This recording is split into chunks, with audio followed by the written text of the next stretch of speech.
I was on mute. Sorry. So, welcome to my Odd Speaks. I'm so happy that you joined me today.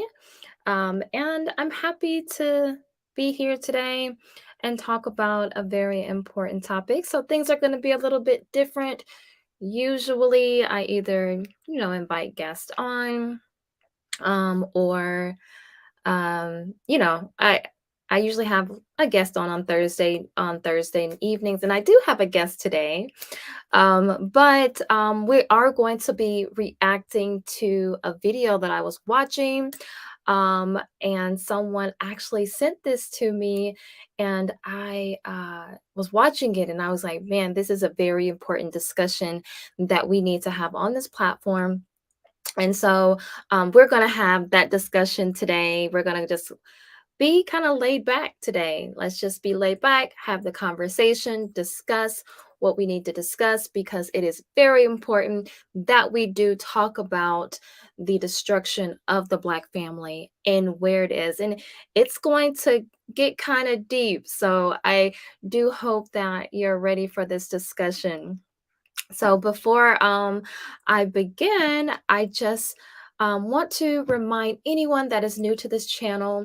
Here at Ma'at Speaks, we are aimed to demonstrate how to maintain, uphold, and build a code and culture through the principles of Ma'at, which are balance, harmony, truth, order, justice, reciprocity, and righteousness. We begin by applying these principles to ourselves, then extend these principles to our families and ultimately our communities. So, as you enter, make sure you hit that like button, share this important conversation, and make sure if you haven't subscribed to this channel and anyone that has subscribed, just share the content with others so that others can also subscribe to the channel.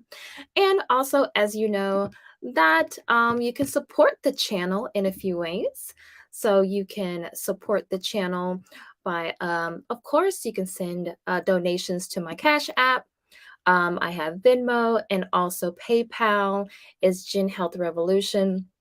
And then you can also buy me a cup of tea because I do love my teas. So you can buy me a tea at buymeacoffee.com/myaaunt And so, everyone, I just want to again thank you. So, as always, before you enter or as you enter, these conversations can be deep. Sometimes they're controversial. Sometimes it's hard to wrap our head around some of these conversations. But I ask that you prepare to open your minds. We have been given this filter that most of us are accustomed to seeing through. I talk about this often, that filter that we know as whiteness and what we've been accustomed to living in this society. So we defend only what we know and forget that there is so much that we don't know. So it's important that we study, research before we jump to defend things that we do not know, and ask questions, engage in healthy.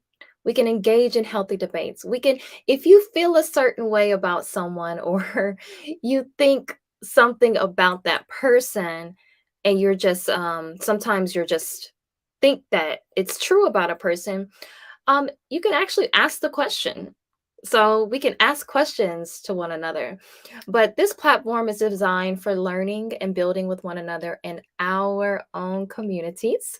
So here at Ma'at Speaks, we want to introduce a different perspective or filters so we can consciously heal ourselves and name ourselves in a way that is native to who we are. So I started this channel so that we could heal ourselves, our community, and build with one another so that we can create a world that our children and future generations do not need to heal from. So we have a lot of work to do in our community. So let's get started. Before we get started with the conversation, I would like to just look at everyone who is in the chat today and thank you for coming. TWP Popcorn, thank you for coming as always. I also always appreciate when I see you and see your comments. And yes, sis, peace, sis, thank you for always coming. Thank you for being here and moderating for me. I really do appreciate you. And let's see who else. Sir Hell. Sir Hill, I appreciate you, sir. I appreciate you for coming through. And I really thank you for the support. And peace to my love, my moderator, and my divine compliment. I really appreciate all that you do for me. Oh, and there is, hey, love, right back at you. I'm so happy to see you. Thank you for coming through. Okay. Oh, and XDMC, always good to see you around the YouTube streets. Thank you for being here. I really do appreciate everyone who has come through. You could be anywhere tonight, but you're right here at MaatSpeaks, and I welcome you and I thank you for attending. So, we are going to jump into a conversation. I have invited none other than my divine compliment, the Tahuti to my Ma'at. Ma'at brings the balance, but Tahuti brings the knowledge. So I have invited him today because if we're going to be talking about the destruction of the Black family, we can't just have the conversation from a Black woman, but we also need to have a Black man. So I decided that who's best to have that conversation with me than my own divine complement, my mate, the one who helps me balance myself. So, welcome, my husband, and my divine complement. You know him as the moderator of this channel. Just do it. But we're just gonna have this conversation, and I'm excited. Welcome, love, and thank you for coming today. Yeah, it's good to be here. And hey to everybody in the chat. We're about to have a great conversation today. So let's go. Okay, let's look. Oh, B9. Peace, B9. Welcome. Thank you for coming. I appreciate you. And Ron P. Peace. Peace to you and your beautiful wife. Thank you for always showing up and coming through. And yes, get your popcorn. Let's have this conversation. Okay, guys. So before we get started, so we are going to be looking at a video, and we're going to be reacting to someone who I've been following. Brother has some amazing content, amazing conversations, and his name is Yahki Awaken, and so he has really good conversations. And there's some things that I agree with, and then I don't always agree with. And that's the beauty of having conversations. You don't have to agree with everything. And just because you're subscribed to someone, just because you follow someone, you may not agree with everything that they say. But we're going to break it down because he does give some really good information in there. But before that, I just want to have a moment here because I saw something that was quite because what we're going to be talking about is Black men and how we're going to start that off because when we talk about Black men in our families, we kind of talk about it in a way that is extremely surface. And then, in YouTube, it's a lot about, we're talking about masculinity, we're talking about leadership, we're talking about provision and all these different kind of things. But we really don't talk about how Black men have to kind of travel through this world, and there's some things that, yes, we both deal with as a collective, but it is a lot different when Black men do say certain things and do certain things. So something that I saw recently, and most people have probably seen this, was when we looked at this guy here. So he's 30 years old. So I guess I can call him a young man because he's younger than me. But LaKeith Stanfield, so we know that we have seen him. I'm not going to share the picture that he shared on his Instagram because I don't necessarily want that on my platform. But let's just kind of like briefly discuss this because it's not necessarily what the conversation is about. But I want to discuss how Black men have to react when they are kind of seen in what you would say like a conscious or proactive state of mind, they end up, when they say certain things or do certain things, they end up kind of being checked in a sense. Like, oh, wait a minute, this is how you feel. Now we got to check you. We got to put you in your place. So for those who, yes, B9, I'm tired of those pics too.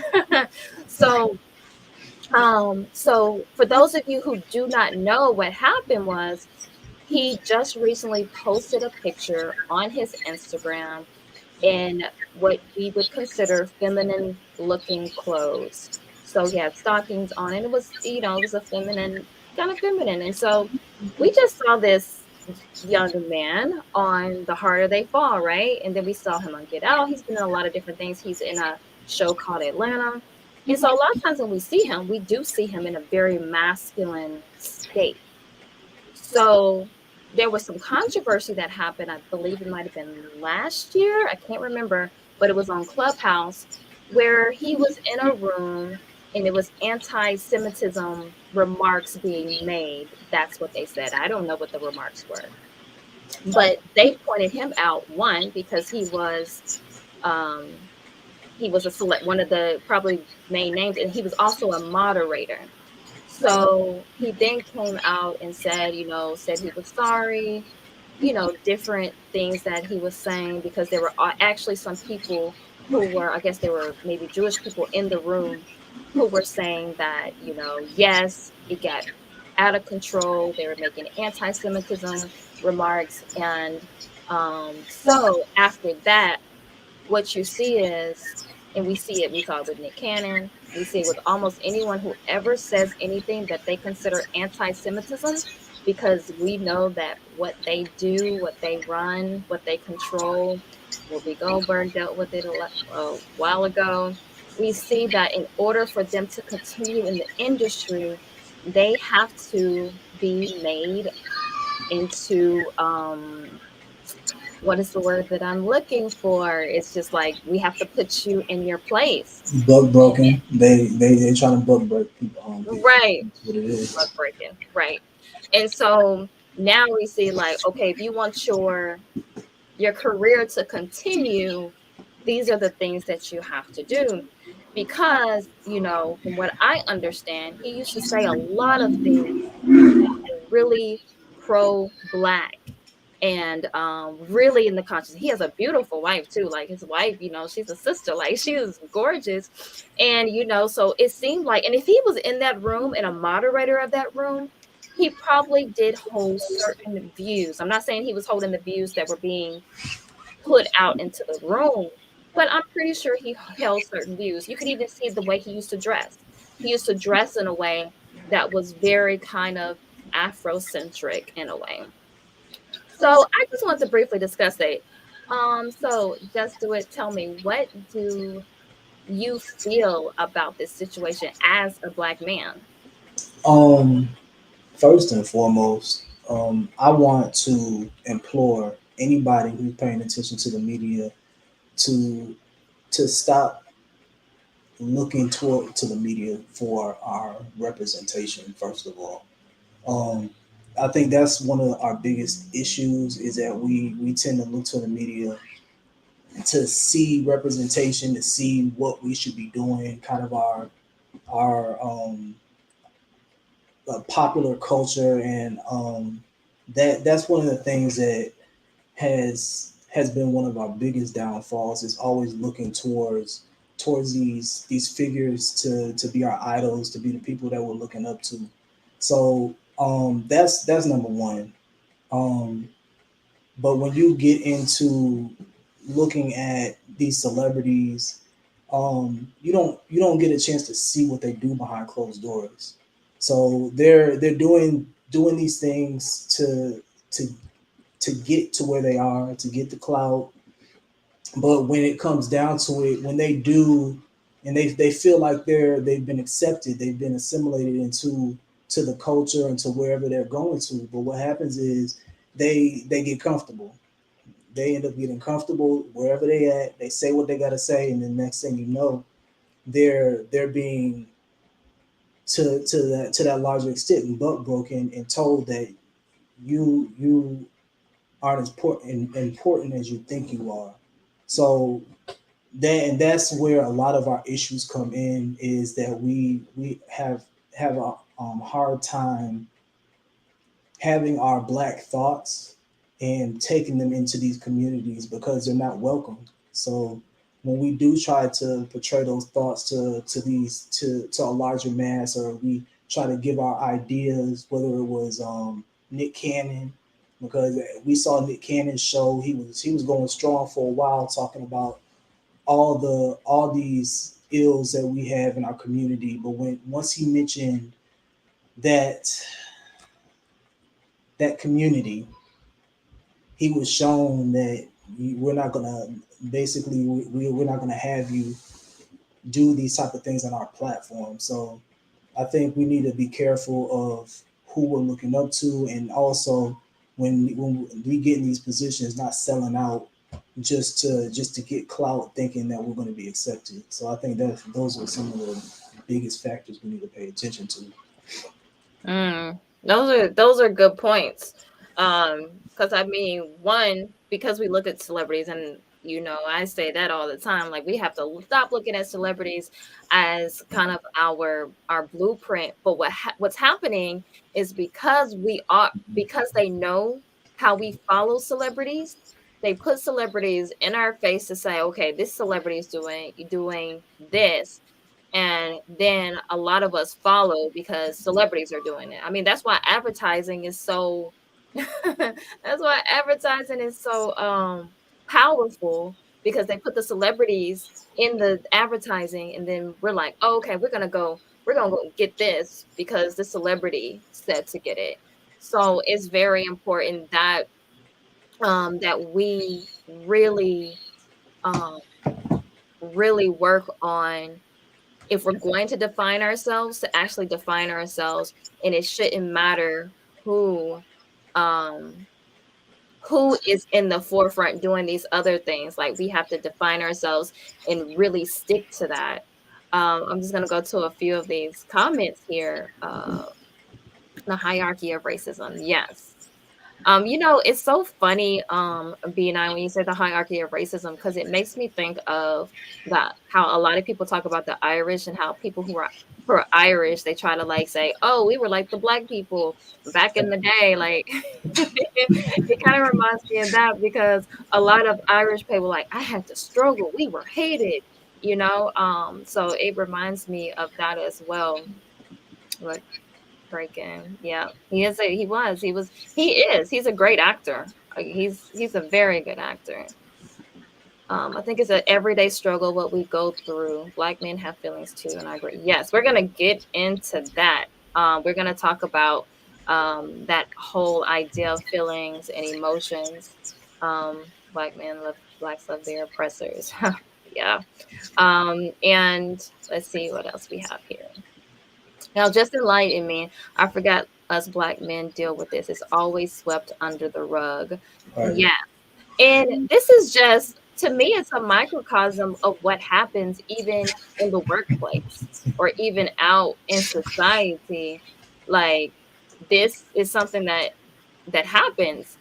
Is this something that you think happens a lot in for black men, even out in just society, period? I mean, yeah, because I mean, and I can speak from just my anecdotal experiences that I've had. So, and to a larger extent, black men, they tend to have to pull back on their voice. So we'll always have to be cognizant of not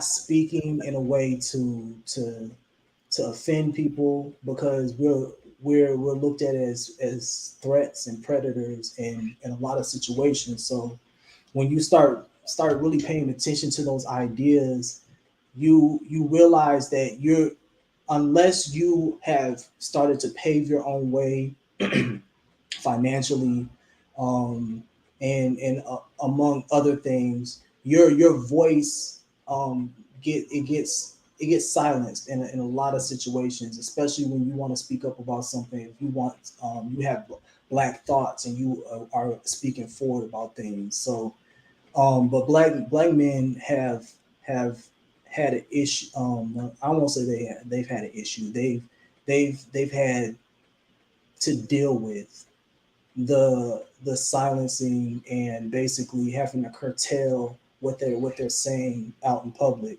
just simply because they're seen as threats in a lot of situations. So that's where you get into these effeminate men who they feel comfortable, they're accepted. So because they're effeminate or they're accepted because they start to dumb down their masculinity, they become accepted in these societies because people look at them like, okay, well, he's not a threat. He can come around me. He can be in these areas, and we won't have an issue with him. But as soon as you get somebody who's militant, who's black, who that is forward thinking, doesn't care about what he's got, what he's saying as far as hurting somebody else's feelings and being who he is, that's when you start to get torn down. You start to get put in those places where you're they're going to try to buck break you and try to tear you down in a lot of situations. So that in and of itself is huge. Yes, that's a good point. That those are great points because we see it in the media when we talk about it. Oh, I don't hear you. Yeah. I'm sorry, y'all. I was on mute. But great points because we see it in the media, so we talk about it. But to actually understand that this is something that we are dealing with, our men are dealing with on a daily basis, like having to stifle their voice, and what happens because they have to stifle their voice. When you constantly have to, if you're stifling your voice, if you're cutting off that energy force there, how is that going to affect other parts of you and other parts of even your growth? Because it's kind of like when you are, even like with a child has to learn how to speak up for themselves and to move in a certain way or to say certain things. But if that's stifled at a young age and they're not able to voice what they need to voice as a child or as a even as a young, I mean boys especially, then it's going to end up creating what we're seeing today with the destruction of the Black family because men are not necessarily able to be men. So we're going to get into this conversation. We're going to talk about um, just a lot of that. So I'm going to share my screen now. Let's see. Give me a moment to share. All right. Okay.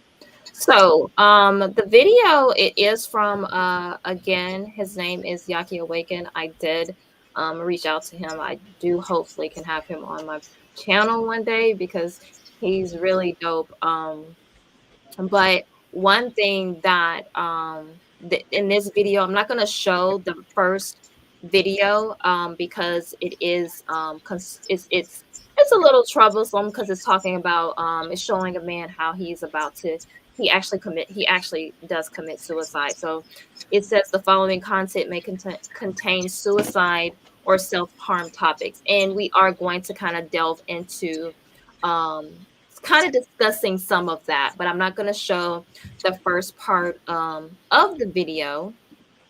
All right, y'all. So let's see here. So that is Yahki Awaken, and I'm going to start. Let's see. All right, so I'm gonna start about the 7 minute mark. Now at the beginning of the video, if you do want to see it, you can totally go to his page, look at it. But he's beginning to discuss the mindsets of the black man and the black woman, and how our minds are being targeted. And he talks about how the suicide rates are going up even between 6-year old and 14-year old. Can you imagine a 6-year old killing themselves, right? Like committing suicide. And so he talks about the psychological health manifesting in this physical health. And the last conversation we had on this channel was talking about that. We were talking about even our spiritual health and how it's affecting our physical health. So in the beginning, he's talking about discussing Black boys and how the suicide rate is going up amongst Black people, but especially Black boys. So let me get to, let's see here. Okay, so he talks about the psychological health crisis amongst Black males. And in the beginning of this video, it shows a Black man, and he is actually um, he's showing how this Black man, young man, he killed the mother of his child, and then he's like talking to the police. He's actually already shot at the police because he already mentally is like, I know my life is over because she's shot at the police. And then he does end up killing himself, but he says some things like, he's like, I need someone to come get my child first. So his child is like in the next room. He's already shot and killed the mother. And now, he's like, the police are kind of saying some things, and he's like, I'm not doing anything until someone comes to gets my child first. And then he's walking around and he's like saying things like, I'm ready to die. And so he ends up doing just that. He ends up killing himself. So we're looking at this as a psychological, mental, and spiritual illness. And that's, my opinion, that's what we're looking at. We're not just looking at mental illness. We're looking at the psychological, the spiritual illness that is then manifesting itself in our communities. So if you want to see that part of the video, you can go to his channel and watch that part of the video. So before we delve too deeply, I want to show uh, just something that he says in the beginning here. So, in order to say male, you have to say female. You see what I'm saying? Because, and we're going to go into this and we're going to show psychologically how we're still in adolescence. Psychologically, we're still immature and we haven't matured yet. And that's the reason why we're doing the things that we're doing. And these are stages in operations that was set forth by the government, by the CIA, by the federal government, by the FBI to plant these stages inside of our psychological lives to bring us to the adolescent states that we're in right now. And it's going to all be explained through documentation. Y'all. all right. So here, very important. Oh, it sounds like an echo. Okay. So here, very important because what he's talking about is the adolescent stages that, and we're talking about black men specifically, but understand Black women can also be in those adolescent stages as well. So we're seeing that a lot today, especially with our men, because we're talking about how Black men are committing suicide at a higher rate. So just like we discussed we discussed with the celebrity, and we're seeing masculinity, or even that the opposite of masculinity kind of being paraded. And so now, not only are we confused with what masculinity looks like, we're also seeing a shift in our emotional age. We're seeing a lot more Black men that are still emotionally young and stuck in their adolescence. So why is that? Now, I do have some thoughts about that, but we're going to go back to the video and we're going to discuss that some more because I want to make sure that we're able to get through the parts of this video. We're not going to look at the whole video because it's 2 hours, but And go ahead. I just wanted to point out what the funk made a good point, especially about the music. That's something that is really, I mean, even with something that Yahki says later on in the video, like that's definitely something that you that's playing into our psyches. All this, the music and how the way it's gone. So I think that was a great point too. Right. Okay, hold on just a minute, y'all. Let me get the feedback situated here.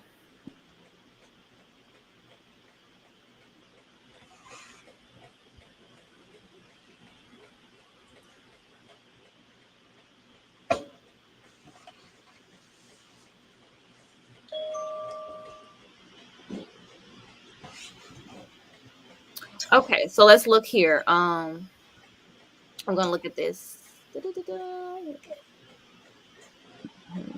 It's like a non-song from the 90s, yeah.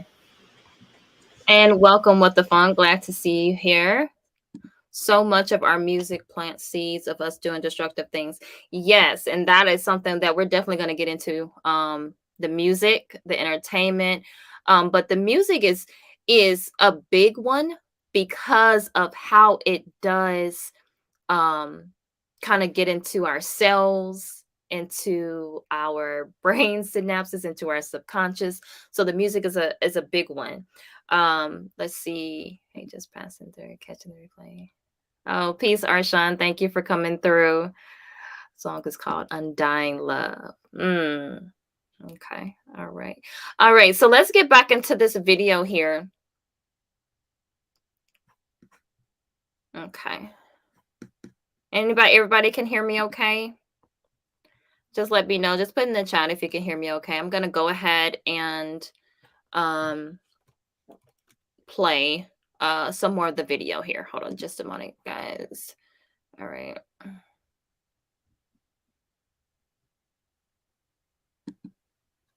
Supremacy. So if we do not destroy the narrative that white supremacy is pushing out amongst our people in our culture, and we don't dismantle what's going on in these power structures that's over us, we would never be able to be free mentally, physically, emotionally, nor spiritually, y'all. So it behooves us to really, really like pay attention and start learning true her story, not his story, but her story.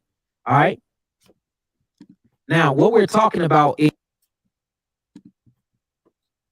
Okay, so we're gonna get into her story, because I know sometimes when people hear that, they're like, what is, what's he saying? So we're not gonna delve into that right now, but I do want to touch on something that, and you can chime in if you want to as well, but I really want to get into what he's saying there because a lot of times we don't want, we really don't like having the conversation of because of white supremacy. We don't like having that. We don't like feeling like it's out the things that the actions that we take, the things that we do are not our own. Like, we don't like having that conversation. So but we do have to unlayer that filter. We have to unlayer it. I talk about it all the time. Unlayer that white filter because whose morality are we following? Whose values are we upholding?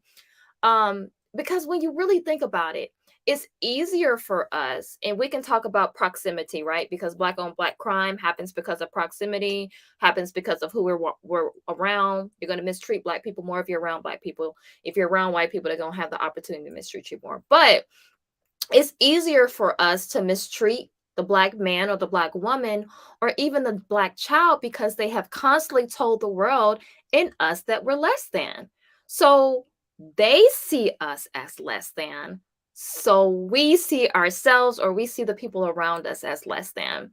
That's why I really dislike hearing when people always try to come with black on black crime and no one, or even when people talk about that since we haven't experienced slavery, or maybe we, like in our generation, we haven't experienced Jim Crow and things like that, that that we don't really have anything to gripe about. It's us, and it is part of it is us, but we have to understand the psychological things that are happening to us in order for us not to see in a certain way.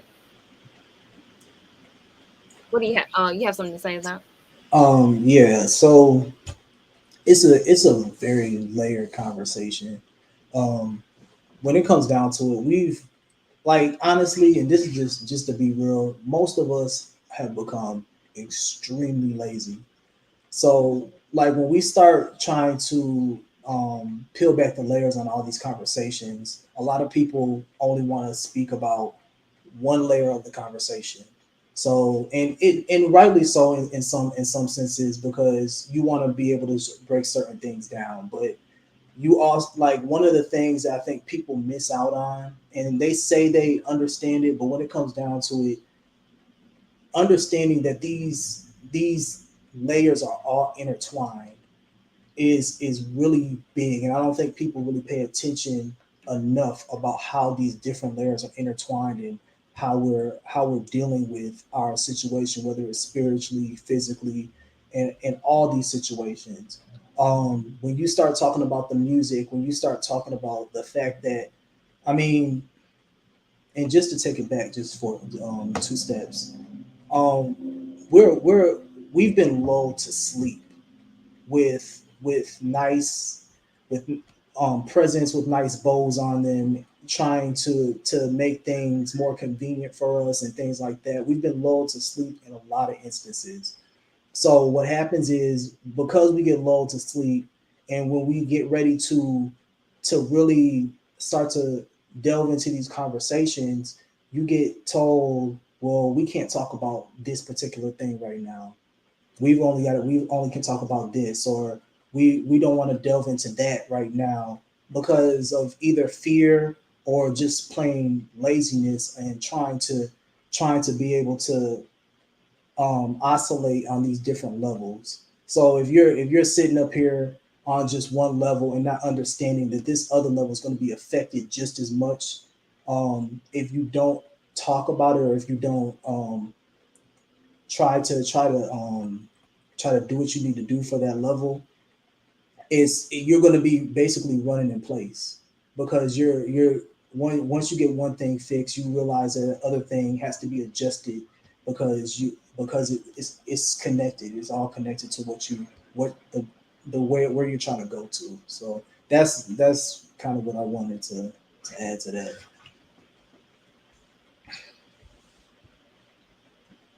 Thank you for that. Those are great points. And even like how you're speaking about us being lazy when we're having these discussions is important, because just like what's being said, and understanding that we're talking about hundreds of years here, and hundreds of years, at what point at what point have we not been experiencing white fragility? And I call it that in this as in this case, because we're experiencing what we experience from the white supremacy conversation piece, is that they are their egos are fragile. And so anybody who seeks to hurt, harm, or try to put someone down, we would understand that that comes from a fragile ego. And so that's what we see most of the time. We're seeing people who are fragile, but the difference is, it's kind of like someone fragile with a gun. You know how they say somebody who's unstable and they have a gun and it's being pointed at you? You don't want to be on the other side of that. And that's what we're seeing here. So it's as hard as it for us to understand um that we're constantly being affected. We have to understand that there has not yet been an end point. There have been certain parts in history that have ended, in a sense, but there has not been an end point where we have been psychologically, mentally, emotionally, physically dominated. Our ancestors, and then have been dominated for hundreds of years. And so we're still reaping those repercussions from that. And so that's why I always say that let's take the layers off. What are your true morals? Your morals need to be linked to where you want your family, your community, your people to move. That's what it should be linked to. It should be morality, your values, all of that should be linked to you, what you see in the mirror. That's what it should be linked to. But we are linking our morals and our values to something that's foreign than us. So we're gonna get back to the video. I saw that Snuggles. Hey Snuggles, thank you for coming back. Moore, Antonia Moore. I'm not sure who that is. Yvette Carnell, or I'm not sure. I'm not sure if you were asking me, but I don't know who that is. Peace, Hanifa. Peace. Thank you for coming through. You people seem to be historians. How were people able to become a slave to other people that they were more powerful than physically, according to what people say? Okay, so that is a great a great statement, a great question. And we'll try to get to that because I do want to get through this video. But that is a great question, and that is a question that is asked constantly. And something, even when I was in the beginning of my journey, I asked that question a lot. I did. I asked that question a lot. I'll just briefly say something. The more you disconnect from who you are, the weaker you become. So I'm just gonna put it that we'll try to touch on that later on in the conversation. But I am going to continue here. So we're going to go past all of the video where the man is, um, doing some things there and ends up, committing suicide. But let's start here. You can take our history, you can take her story, you can take our artifacts, you can take anything you want to take away from us. But when we come together and we unify as a collective, something happens within our DNA, something happens within our melanin neurotransmitters when we start remembering things inside of us that used to exist outside of us. And they know this, and it's words for this. There's actually scientific words that explain in what I'm talking about. I know it sounds taboo. I know this shit sounds spiritual. I know it sounds, supernatural, and I know it sounds pseudo. But when I tell you that it's words that they have used to explain what I'm talking about right now. And we're going to go through this stuff and it will blow your mind. And it's why it's imperative that we come together, put aside all the bullshit, especially the religious bullshit, and come together as a collective whole and really, really heal ourselves, y'all. All right, now check this. Okay, so I just want to touch on that real quick because I think what he's saying is very important. Don't miss the message. Did you used to hear that in church? They used to say that in church. Don't miss the message. So I just want to highlight what he's saying here because as a person that believes in the Black man building, loving on and procreating with the Black woman, but understand, I consider myself a nation builder, but it's not just about nation building, but it's so important scientifically because when we merge our DNA together, and not to sound cliche, but there is magic, something magical happens. So I'm not going to delve too deep into that because there are some things that can happen when you do mixed blood types that are foreign to your own. So that's a whole different study, whole different conversation. I'm not the one to really have that conversation. I just know that there are some things that happen, and that can happen especially for the woman when she's carrying the child. So, you know, I'm just going to leave that there. You can research that for yourself. But what he's saying is important. Um, it's important that it's important. Y'all are cracking me up in the chat, y'all. It's important that we understand that a it's not just about the physical aspects of coming together. It's also a scientific and spiritual connection that's important about coming together. So, go ahead.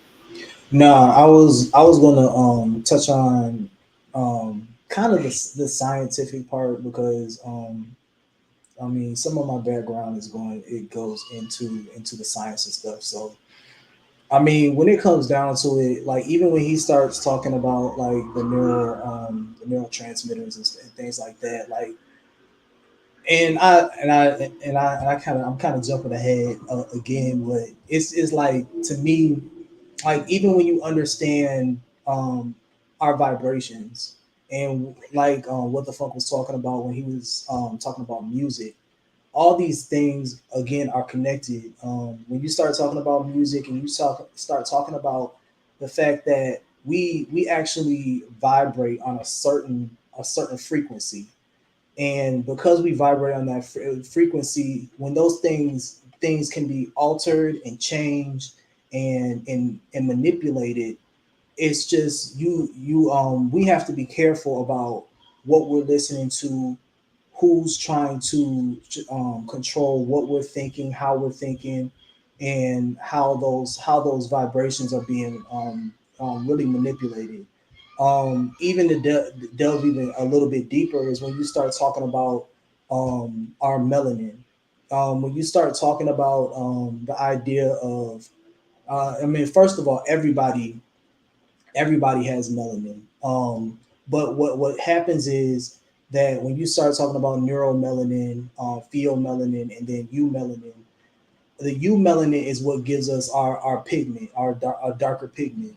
The pheomelanin, obviously, is going to be well, not obvious, but it's what is combined with the eumelanin in certain states to give lighter pigment, and then the neuromelanin is going to be working with the other parts of your body, like your brain and things like that. So when we understand that eumelanin is affected greatly by electricity and things like that, we have to start being very careful about the things that we're taking into our system, and even being careful of.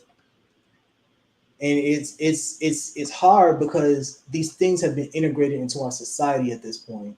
Whether it's technology, computers, and things like that, because all of these give off radiation, and because these all things all give off radiation, they're apt to change our frequencies. They're like, whether we're on computers, on phones, and things like that. So we all have to be careful, and it's never bad to detox from these things, because just to get back to homeostasis and be able to understand, and even the meditation, and getting away from some of these electronics and things like that, to be able to get back to where our original frequencies are. So I think what he starts talking about, our neural transmitters, is huge.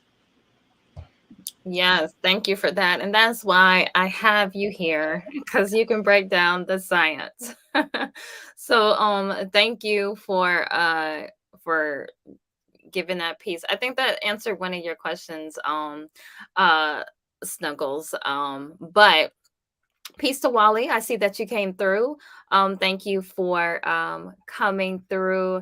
And thank you, everyone who's asking questions. I will try to get to some. I just want to get through some of this in the video, because there is something that I really want to get to here. But thank you, everyone who's here and still continuing to engage in the conversation. So let's see here. We're going to. Oh, peace. Peace, Kim. It's been a while. Thank you for coming. And let's see here. We're going to pass up a little bit. There's another video that another part of the video where there is another black man who does kill his wife, his current girlfriend, and himself. And so, that's what we're talking about. We're talking about why these things are happening. And so that's this part here, and we're going to pass that because I don't want to really show that those things, but understand that's what the next part is about, and you can see that on his page, Yahki Awaken. But let's get to some other parts here. Let's see. Right about there. Bragging about how toxic we is, and now you see that these things actually end to destruction, and it ends in death. There's nothing good, and there's nothing funny, and there's nothing to celebrate about us claiming to be mentally toxic and arguing, bickering, going back and forth, swinging on each other in front of our children, degrading the black woman, degrading the black man. There is nothing positive about this. If we come through life to evolve, and if we come here on this earth to learn something and to bring this information back to the collective God whole as a whole, back to the Elohim, the Elohim, how is us, bringing each other down, beating each other down, killing one another, degrading one another, and then teaching our youth to do so? How is that adding to the progression of the evolutionary biological history of the black man and black woman? It's not. It's actually deteriorating our entire culture. And we have people on social media day in and day out talking about, I'm toxic. And it's funny. Y'all even got emojis from it now. Oh, so how true is that? So, wow. So we wear our toxicity like a badge of honor now. I've seen whole threads talking about this is my toxic trait, right? And so then people go down and they're talking about their toxic trait, or I'm this petty.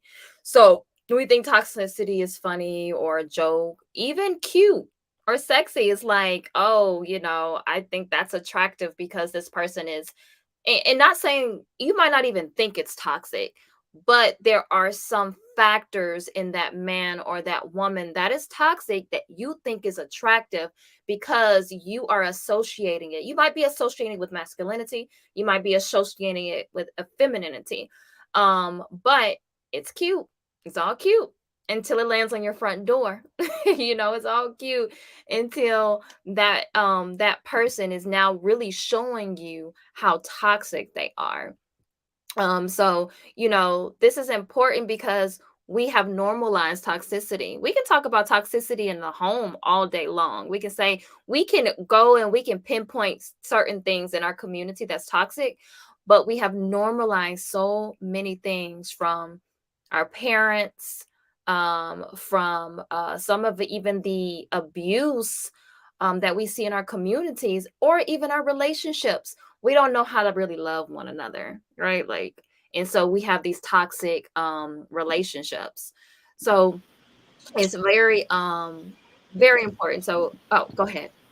No, I was just I was gonna speak towards the toxicity. So I mean, like when we start to even delve into toxicity, we have to pay attention to kind of what has put us in this state. So just essentially breaking it down to why we're at where we are. So when you start to look at just what 40 years back and understanding what has been done to our community, because we've been seen as a threat. So we've gone from bad to worse in a lot of situations with our black community, simply because there has been an effort to start to break our black community down. When we start looking at music, when we start looking at television, you look at the progression of how things have started to change. When you start talking about the Black Panthers, and even understanding what the efforts were to and the understanding that the fear that they put in the government, the fear that they put into our system, that they at that point they're going to try to make sure that nothing like that ever happens again. So they what happens is white supremacy and white fragility gets refined. So they're already doing things to tear us down, to tear us down mentally, to tear us down physically. But what happens is you start to realize, even with certain people who are in office, if I'm not mistaken, there was a guy who was speaking. I think he was in the Reagan campaign, if I'm not mistaken. But he was basically talking about how they had to change their rhetoric just to be able to get the same message across, because they realized they couldn't give that same message within the same way. So they refined how they were going to tear the family apart. Like they said, they couldn't say quote unquote nigga nigga nigga anymore. They had to change things to um,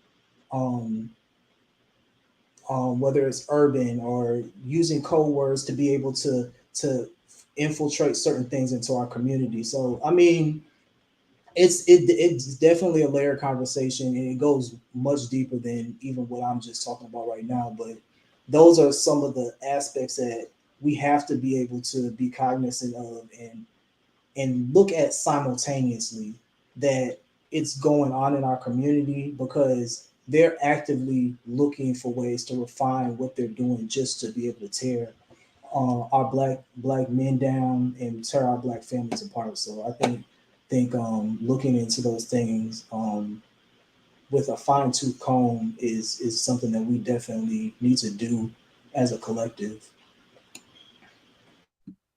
Yes, that's important. I thank you for saying that, because when we look at toxicity in our community, we look at it in, we understand certain things that has deemed as toxicity, but then when we understand where some of these filters are coming from and how they've been used for, for our gain. So I did a live a few weeks ago for Wellness Friday, and I talked about how the advertising, so they couldn't stick to the same advertising.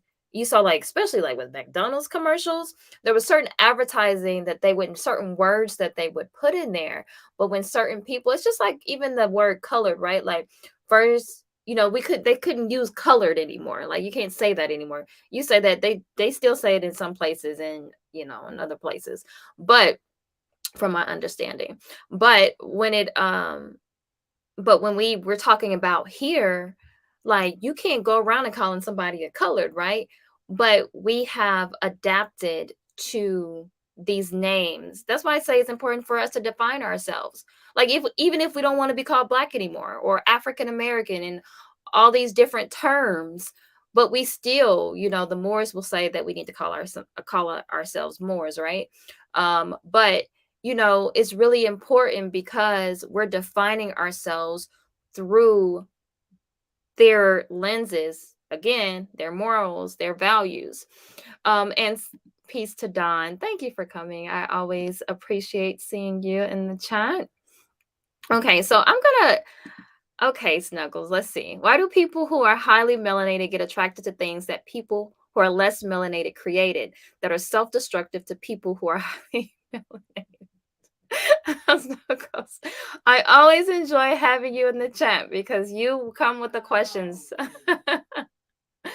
um, so do you want to take this question, or you want me to tackle?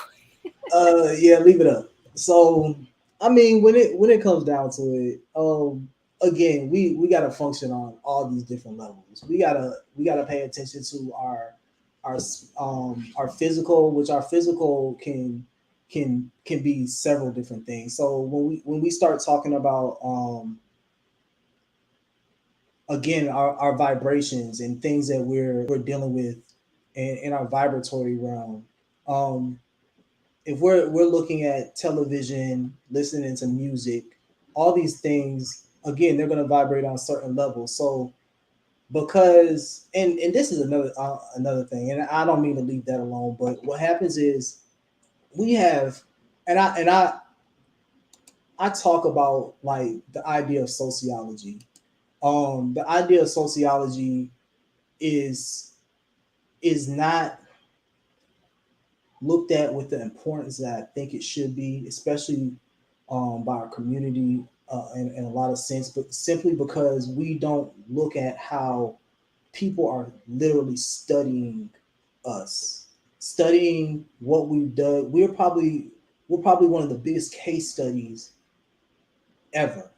So I mean, when you start to pay attention to how they have learned to manipulate us by putting certain things in front of us. I mean, when you even talk about what was it, Popeyes, who set up there and set up a darn chicken sandwich, and everybody and their mama decided they was going to go get them a chicken sandwich almost every day. I mean, honestly, people don't even realize how much that was a testament to them manipulating what we do because I know you've gotten into government programs and how the government has infiltrated a lot of what's going on with our food, the things that we put into our bodies. So those type of things are going to manipulate us on the inside, and it's going to manipulate our thoughts and how we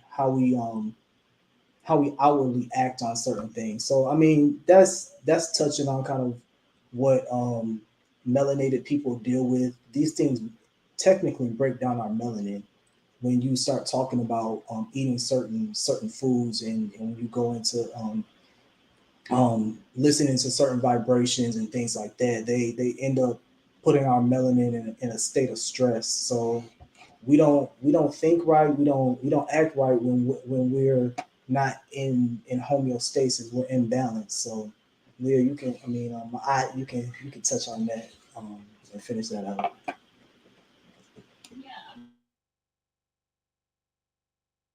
Y'all, you said a lot that I was gonna touch on, because when you talk about the different, even the different levels, like you were showing me the different levels of sociology, like it's not just one or two or three, like it's several different. And then you have to understand the millions of dollars that they are actually putting into learning how we operate, but also learning what we're attracted to.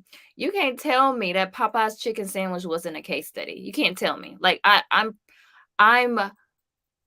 I'm very positive in my assessment of that, because I feel like that was a case study, and I feel like it was a case study for a bigger reason. I'm not going to get into that right now, but we are um we are attracted, they understand us so much that we are attracted to those things because they know how to get us attracted to those things. But the more we absorb those things, the more that we think we like those things. So and we're talking about a brain thing now. I spoke about this before, about how in your, like, your mental capacity, like what happens mentally um when you start eating things or doing things that are destructive to you. After a while, you start thinking that you like those things. That's even where we talk about, like, which Stockholm syndrome and all those things come from. Like, we start to think that we like it, and then even though we know it's detrimental, and that's what we talk about, like, even when we're in relationships that are toxic to us, we still, because now we have, in a sense, bonded with it. And there's a lot of different things you can go down that road with, but it's self-destructive to us, but we rationalize ourselves out of it. We start saying, like, oh well, I know that it's destructive to me. Or we don't even talk like that. We don't say we know it's destructive to me. We don't say that. We just end up rationalizing why we keep doing certain things. Most people know certain things are unhealthy for their systems. I mean, the top thing that, maybe, let's say cigarettes, right? A lot of people know that that might be harmful, but they will say or do say certain things to talk themselves out of quitting, or to say why they continue to do those things. Not, if you smoke, I'm not coming at you. But I'm just saying that that's just one thing. You could take another one, like caffeine. Like, caffeine breaks down your melanin, and so you could tell someone that how it destroys your melanin, or what that means when it does destroy your melanin, but they'll still rationalize why they need to continue to absorb that. So, but they also know how to get us in the door. So, you can tell someone that is destructive or destroying them, but if they feel like that they like it, it's not going to matter. So, it's more to it. It's not just that we know it's destructive and why are we attracted to it. It's more of, this is something that is a psychological and an emotional thing. They get us with our emotions, they get us with our senses. Our senses is a big one. And then they get us, it's kind of like a sweet treat, right? Like, you get pulled in with the sugar, but you stay because of the addiction of whatever is keeping you. Like, you might be down in donuts and you'd be like, these donuts are bad, but because I'm now addicted to this particular food, then I'm going to keep going, even though I know that as long as I eat these donuts, I'm never going to be the size that I want to be, or I'm always going to suffer with this illness. So it's more to it. It's very, when we talk about just like we talk about wellness and how wellness is holistic, our destruction is also holistic. So, No, I was gonna say, and I don't want to gloss past the importance of how important melanin really is. Like we really are not, um, we're not really taught about the significance of what our melanin are, that you melanin that I talked about earlier, and what it can actually do for you. And I mean, when we talk about it, I mean it's from I think I heard a while back. I mean, they're selling melanin on the black market when it comes down to it. And when they talk about melanin, they're talking about you melanin. They're not talking about the theomelanin. They're not talking about the neuromelanin. But when it comes down to it, we've been put in a state so we don't understand, and we don't know the significance of some of even our biological greatness. And so I think a lot of times we get dumbed down, and we get put into where we're just like everybody else, and those mindsets. But what happens is we don't understand our greatness, and a lot of times because we don't understand our greatness, we dumb some of these things down, like, well, even what Snuggles was talking about in the idea of why are these other people with less melanin? Because melanin is a very, like, it can be affected in many different ways. It can amplify the things that you do, and it can also be affected more coarsely when it comes down to manipulation also. So it's because we've been studied, because we've been looked at and understood by these sociologists and and the scientists. I mean, you can talk about the experiments that have been done just to understand us as Black people. um, all these things are dumbed down, and we don't understand how important some of our biological greatness is. So that's the last thing I want to add on that one. right, right. And okay, let's go through. I want to get back to the video. Toxic relations are a form of trauma bonding, sadly. Okay, so you said, can you explain what is supremacy and what is fragility and are opposite to each other? So Snuggles, I did discuss white fragility, and then I had two brothers on the panel who talked about white supremacy. White supremacy is more of the doctrine, and white fragility, I would say that I don't know if you would say that they're synonymous, but one is the effect of it. Because even when you talk about imperialism, and that's the like white imperialism and things like that. So I'm gonna give you a video to watch, because we talked about that. That was the video there. And that was let's see, that was the live we did, and it was bad parenting or miseducation. And we talked about white fragility and the white supremacy doctrine. And they were kind of saying like, the whole idea of white fragility versus the white supremacy doctrine. So that is, you can find that information there, because I don't want to get too far off topic. Let's see here. Um, most studied, less educated. Yes, absolutely. I think the Popeyes chicken sandwich had drugs in it. The way people were acting over a sandwich, it could have.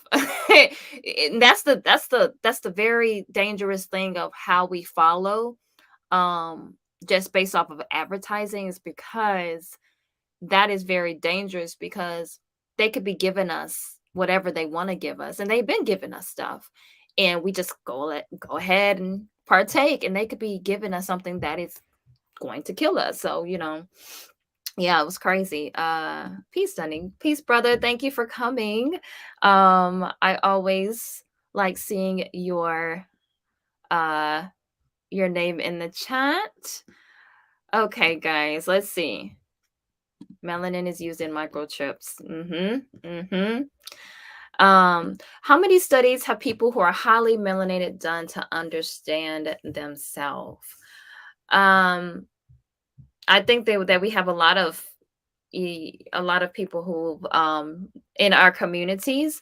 Um, we have some people in our communities that have done some studies. We have some people in our communities. Um, go ahead. No, really, what I was going to say was is that I mean, yes, we've got a lot of people who are, especially in the more recent our more recent history, who have definitely studied melanin and their attributes and things like that. But the question is are they being accepted? They're not being pushed out into the the media or anything like that at high rates, because they don't want us. They don't want us to know. I mean, and this is when we start talking about masses. When we start talking about masses of people, they're not going to enlighten us willingly that how important these type of things are. So there have been studies. If you do enough research and you start looking into the importance of melanin, the fact that it can even conduct electricity, um, like those type of things are huge when you start talking about um, us not being able to know ourselves, not being able to understand who we are, and the more the more intricate parts of who we are, when you start taking a, like I said before, taking a fine tooth comb and understanding who we are as a people. So yeah, those things are definitely studied, but it's who's pushing them out, and if they're actually getting out into the public for the most part, for the masses.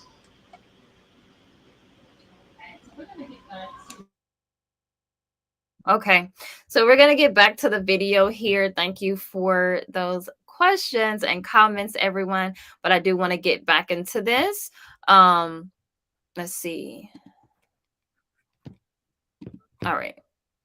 Negroes making songs about it, how to be toxic, and don't know the power of your words and how you are literally changing the biochemical molecular structure of every cell in your body to fit that resonant frequency of you talking about you live a life of toxicity.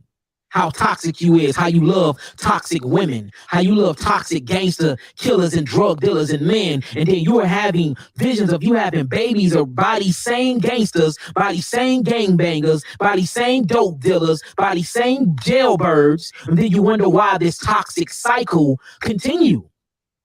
Because we're So, I mean, there's not much to say to that, but it does it just like what the funk was saying. Like it makes me think of the progression in our music. You know that Destiny's Child song "I Want a Soldier," and we know that they weren't talking about a soldier in the army. You know, it was that quote unquote now thug appeal. It became a thing where women wanted the bad boy. So you had like even shows like Moesha where she was attracted to the bad boy. And I've even had conversations. I remember in my younger years having conversations with girls where they were just like, I'm not really feeling him because he's too nice. But that dude who's cheating on you, knocking you around a little bit, can't you can't leave him alone, right? Like the dude who's, cussing you out every night, all these, they can't seem to drop that person. But the one who's too nice, oh, I don't want to deal with him because he's too nice. So we see how toxicity is really running rampant in our communities. And I mean, men are not off the hook here either. A lot of men say that, they don't want a woman for the streets, but then they want a woman for the streets.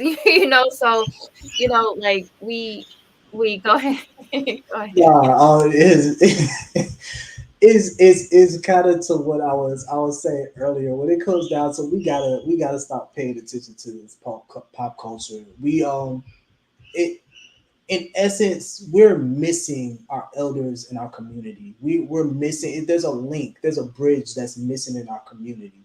When it comes down to it, they would tell us, those elders would be telling us to pay attention to things that are going to edify us. They would tell us to start listening and reading and understanding, like, things that are going to lift us up. But what's happening is there's a big gap lost through, and I don't know whether it's the baby boomers or who it is, but and I mean I'm not even going front. A lot of that generation has failed us. Period.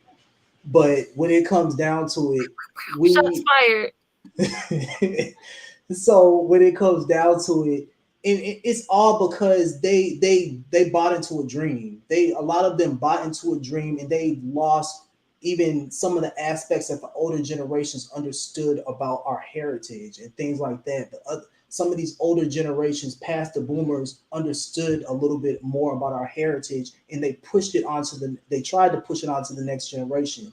But what's happened is we've gotten to a place to where we've lost that bridge to where we're supposed to be.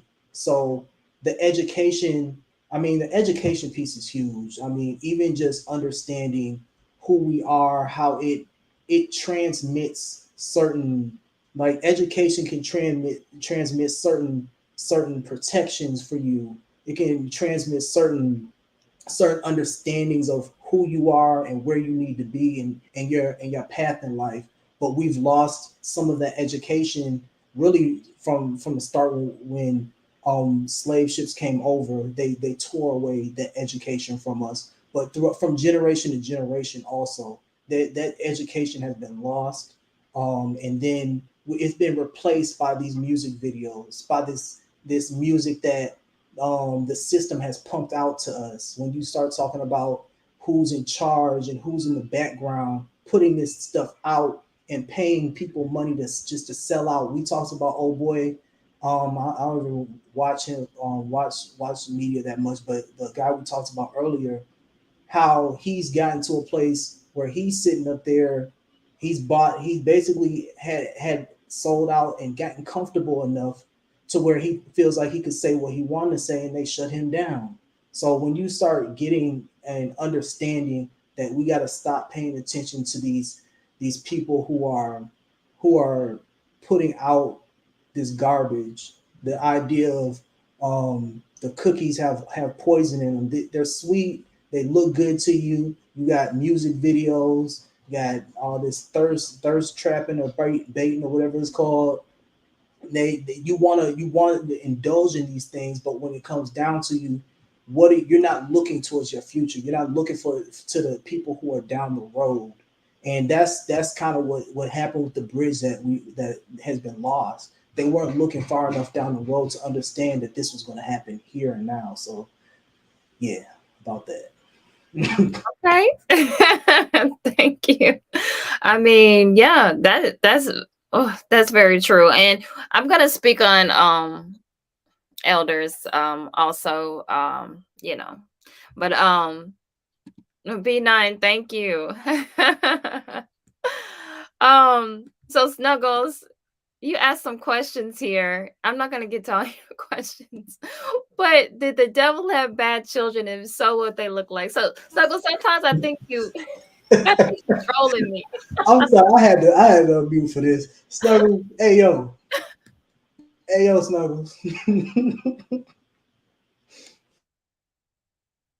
Well, all I'll say is that Malcolm X said they had blue eyes, so I'll go with that.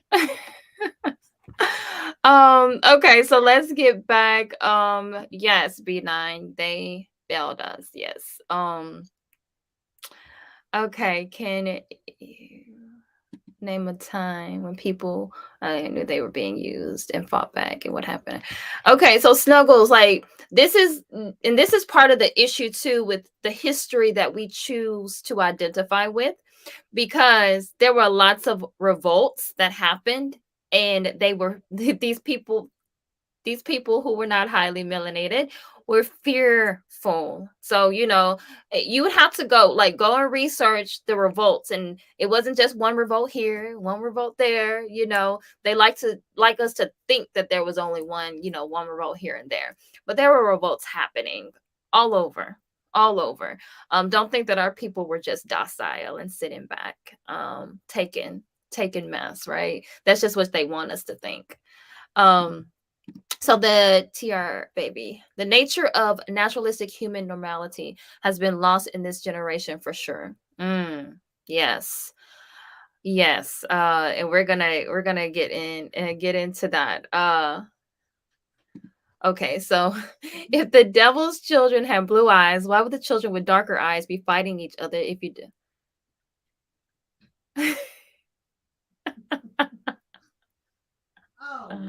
So Snuggles, I don't know if you were here the whole time because we kind of touched on that. Yeah, we're fighting amongst ourselves for many different reasons. But yeah, so okay, B9, stay focused. I'm gonna stay focused because Snuggles will take you on down a rabbit hole. Thank you, B9. Yeah, Okay, right. so let's keep going. We're gonna keep going and continue talking about the video here. Okay, so I'm gonna go a little forward here. About right here.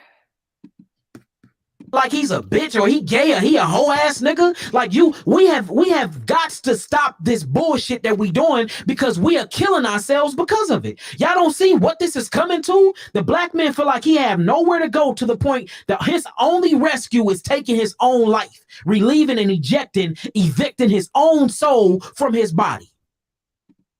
Come on now, man. We got to do something about this. And I'm not only talking about the black man because this is happening amongst the black women too. But the reason why I'm leaving the black women out because I have something for y'all later in this whole entire presentation.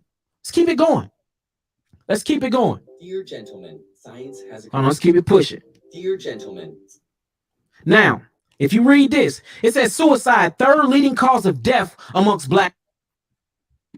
Okay, so let's look at this. I want to talk about this quickly before we get into the suicide stat there.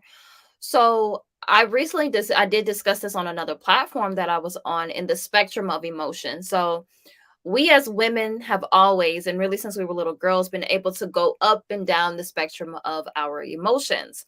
And so it's normalized with women. So, women can even identify their emotions and their feelings, right? Like we can tell when we're frustrated or sad or jealous or like we can go down the spectrum of our emotions. But when it comes to men, it's a little, it's harder. Like we have 2 boys and 2 girls.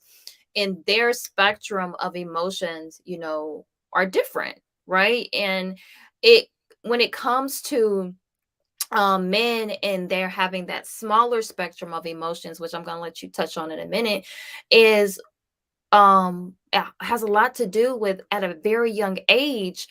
As soon as our little black boys could walk and talk, what did we do?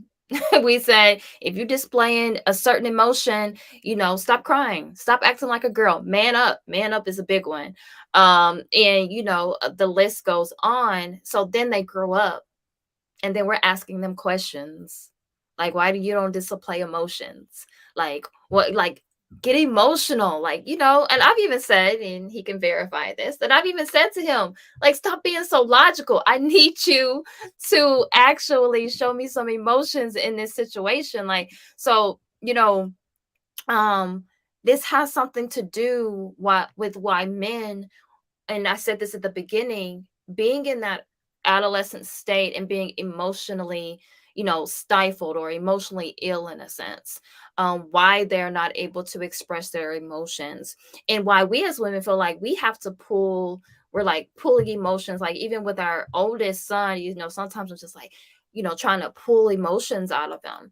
And so they're choosing, this is the question I asked to the men in the room and to you, like, are men choosing to harm themselves because they've only been able to express that small spectrum of emotions, and now they feel like they don't have anywhere to turn to. Like, even if you know, because sometimes I believe that men have an issue with even expressing, even if they think they're in a safe space, they have a hard time expressing themselves, because it's just like, if I express myself, I'm not really being a man. Like, if I'm showing my emotions, I'm not really being a man by showing my emotions.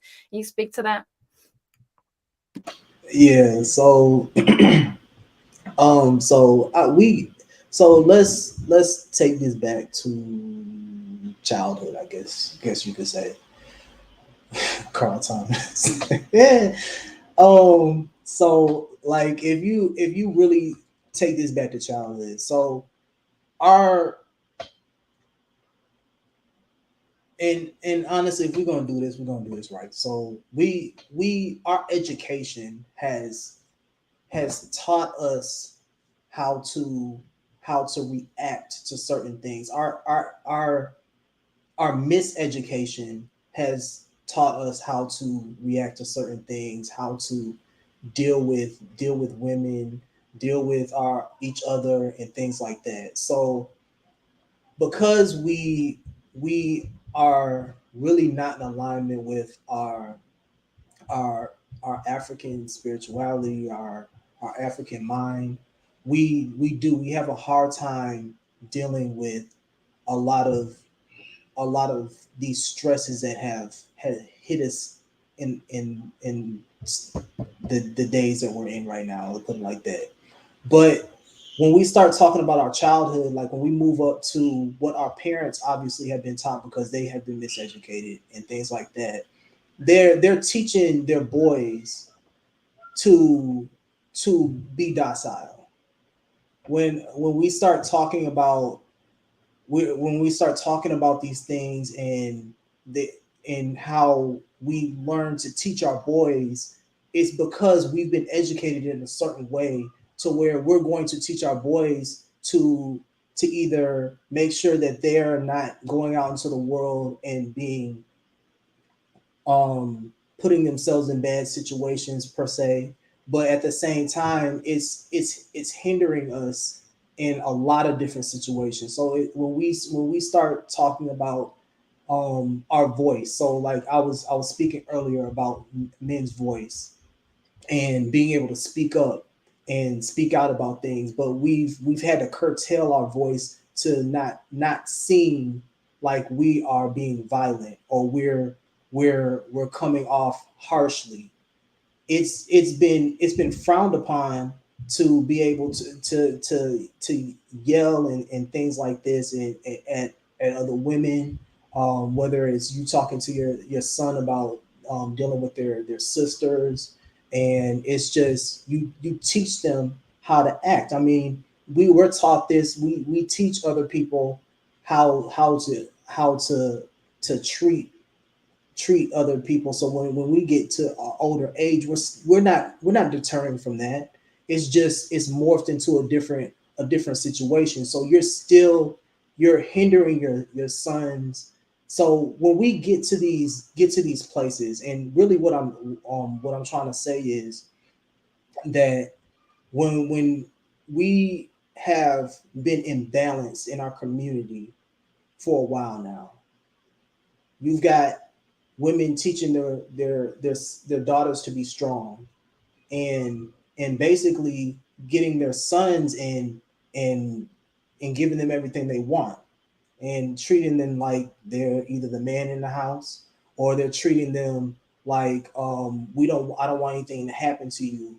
And it's so many things that are coming into play to where we we've gotten to a place. And even so, when I start talking about those type of situations and understanding how men in the home and back in the day, it helped out because it would give us that fortitude.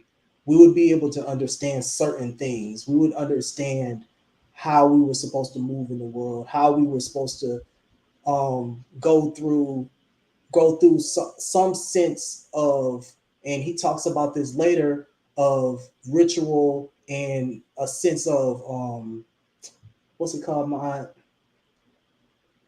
Rite of passage. rite of passage, right? Those rites of passage. When you go through those rites of passages, you have been fortified. So when you get to certain stages, you're not deterred. You're not sitting up here thinking about this is I'm going to end my life right here. I've got other mechanisms to make sure that I'm not going down that road because I'm stronger than than I'm stronger than I seem. But I mean, that's for the most part. That's kind of what comes to mind because there's so many layers to it. But the breakdown of the family has a huge effect on our black men nowadays because we're imbalanced. Our young women are imbalanced and our young men are imbalanced. And when it comes down to it, these are the effects of it. Mm-hmm. Mm-hmm.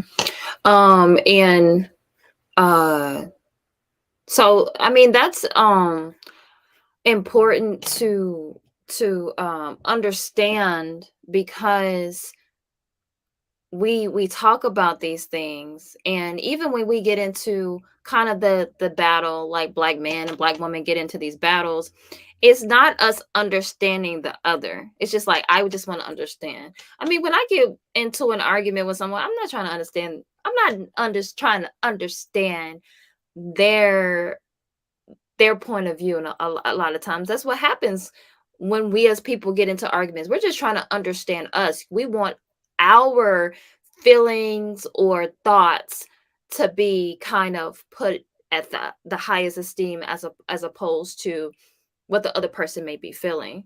I do want to touch on this. I'm glad that you said this, Snuggles. Do you understand anger is an emotion that is expressed in the community you were talking about? So, under anger, yes, is an emotion, but sometimes anger is not the emotion, it's just the one that's being expressed. So, I might be angry because I'm sad, because I'm frustrated, because I think, I think certain things about I might be angry because I'm insecure, and I see something that makes me feel insecure and then I express it through anger. So anger might that's why I say as a woman, we go through the spectrum of emotions, and sometimes we can unlayer those emotions as a woman, but a man might just say I'm angry and express his anger, but inside he might be still reacting from an adolescent place where he got picked on all his life. And so when you're a little boy getting picked on, you are sad at first. You're not just angry at first, you're sad. And then eventually it will turn to anger. But a lot of times men don't unlayer that. They just end up being deemed as an angry man, walking through life, hitting in metaphorically, hitting everything that comes in his path because he hasn't developed the emotion to understand that I was picked on, I was sad, I was hurt because this happened, and now I am engaging with people and I seem angry or I seem manipulative or all these different terms, because a lot of times men will just say, you can look at a man, look him in his face, and you can tell something's wrong with him and he'll say, I'm good. Sure enough. But I just wanted to add to that because it kind of goes back to the adolescence and the childhood. Because when you tell these little boys not to cry, or you tell boys um um not to show these emotions and not to be in certain spaces, they're going to have that small spectrum of emotions, and then they're not going to be able to give you that large spectrum as a woman would. But I mean, yeah, and I mean that's all in that idea of the imbalance in the home. So definitely, I hear you.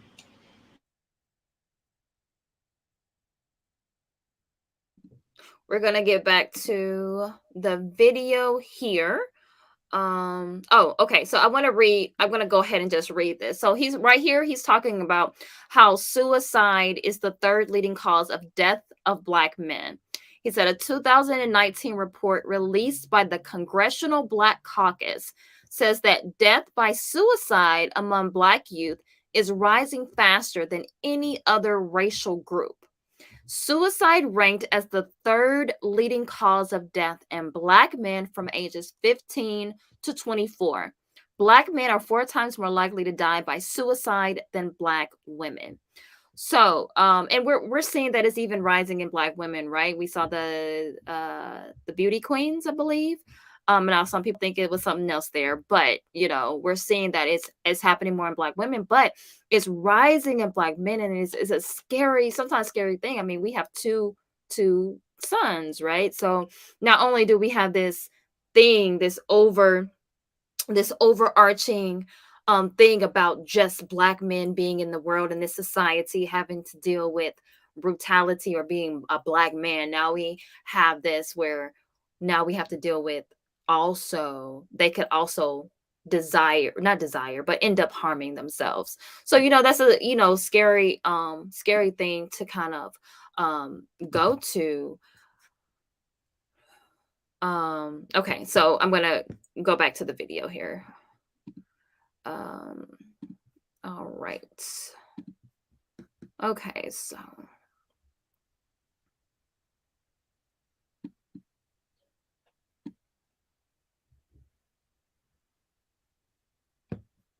to doing responsibilities that we must come in the forefront of to heal this problem.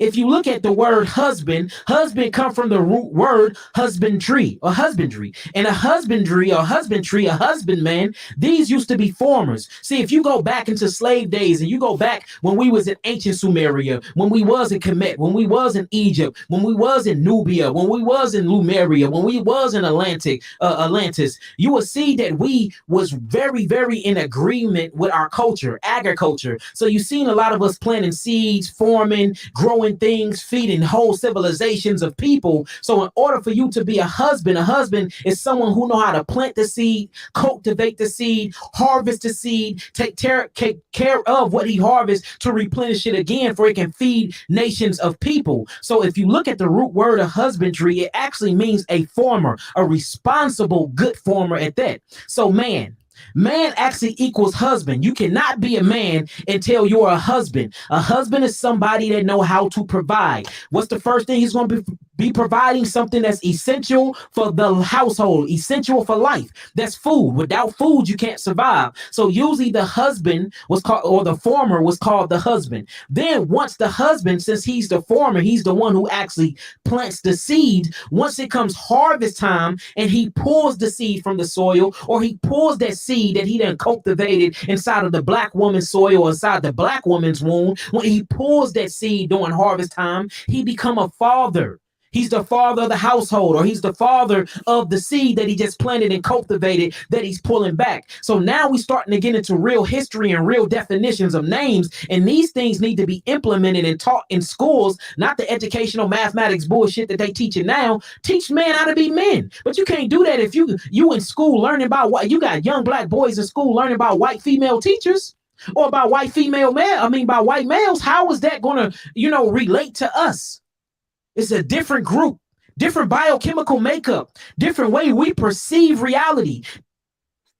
Okay, so I'm gonna stop it there. He goes hard there. It's hard to find places to stop because he does teach.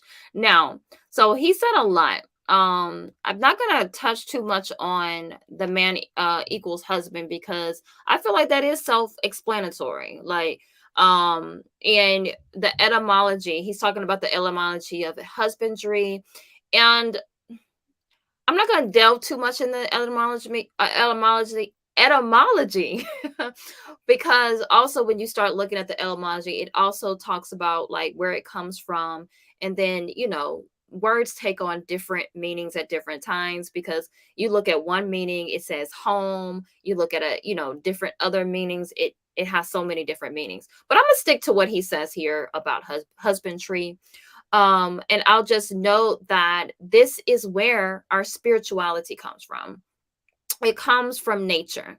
So why were African people or people of Kemet so spiritually connected? Because they were connected to nature. They understood agriculture. Why do you think they call men's sperm seeds, and the womb is the soil? So a lot of times when we're having these conversations about religion or spirituality, understand that a lot of these things are coming from, like, we're we the way that we have understood spirituality has been because of nature. And so here's my question: can a man really be seen as a man if he does not desire to see himself as a husband, a provider, someone that protects, provides? So, in essence, like he's talking about with the seed, someone not just that plants the seed, but now he's tilling the ground. He's making sure that that seed grows and nourishes. Like it's not just about planting the seed, but is that seed going to produce other crops? So, my question to you as a black man, and any black man who wants to kind of chime in here, please chime in the chat. Can a man really be seen as a man if he does not desire to see himself as a husband? Um, so it all, like, for me, it depends on how you look at and define what a man is. But I will say this. This from what he's talking about, I think he is really going back to what I mentioned earlier, which was the whole idea of that rite of passage. So as a boy going into a man, there's certain rites of passages, there's certain things that you're taught, you're supposed to be taught as in going into manhood. But a lot of times we skip a lot of those stages because again we're at an imbalanced state with our families. So we don't get those rites of passages. We what we get is us looking at again this media and looking at things like that, and we're pretending to be men in a lot of cases. There's plenty of men out here who are pretending, and they think they know what it looks like to be a man, but they have not gone through a rite of passage to really understand what those responsibilities are supposed to be.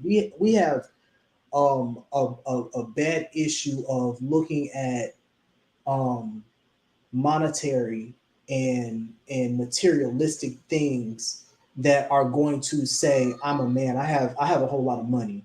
I have the money to give to people, but you don't have the mindset to really um perpetuate what manhood is supposed to be, what dealing with women is supposed to be, what raising up children is supposed to be. So we're dealing with a lot of people who are pretending to be men and haven't gone through those rites of passages, who haven't been really taught how to deal with these these aspects of our society that they're giving they're I mean, we're in the, like, when it comes down to it, we're in the matrix. And we're not taught to deal with what we're seeing with our eyes.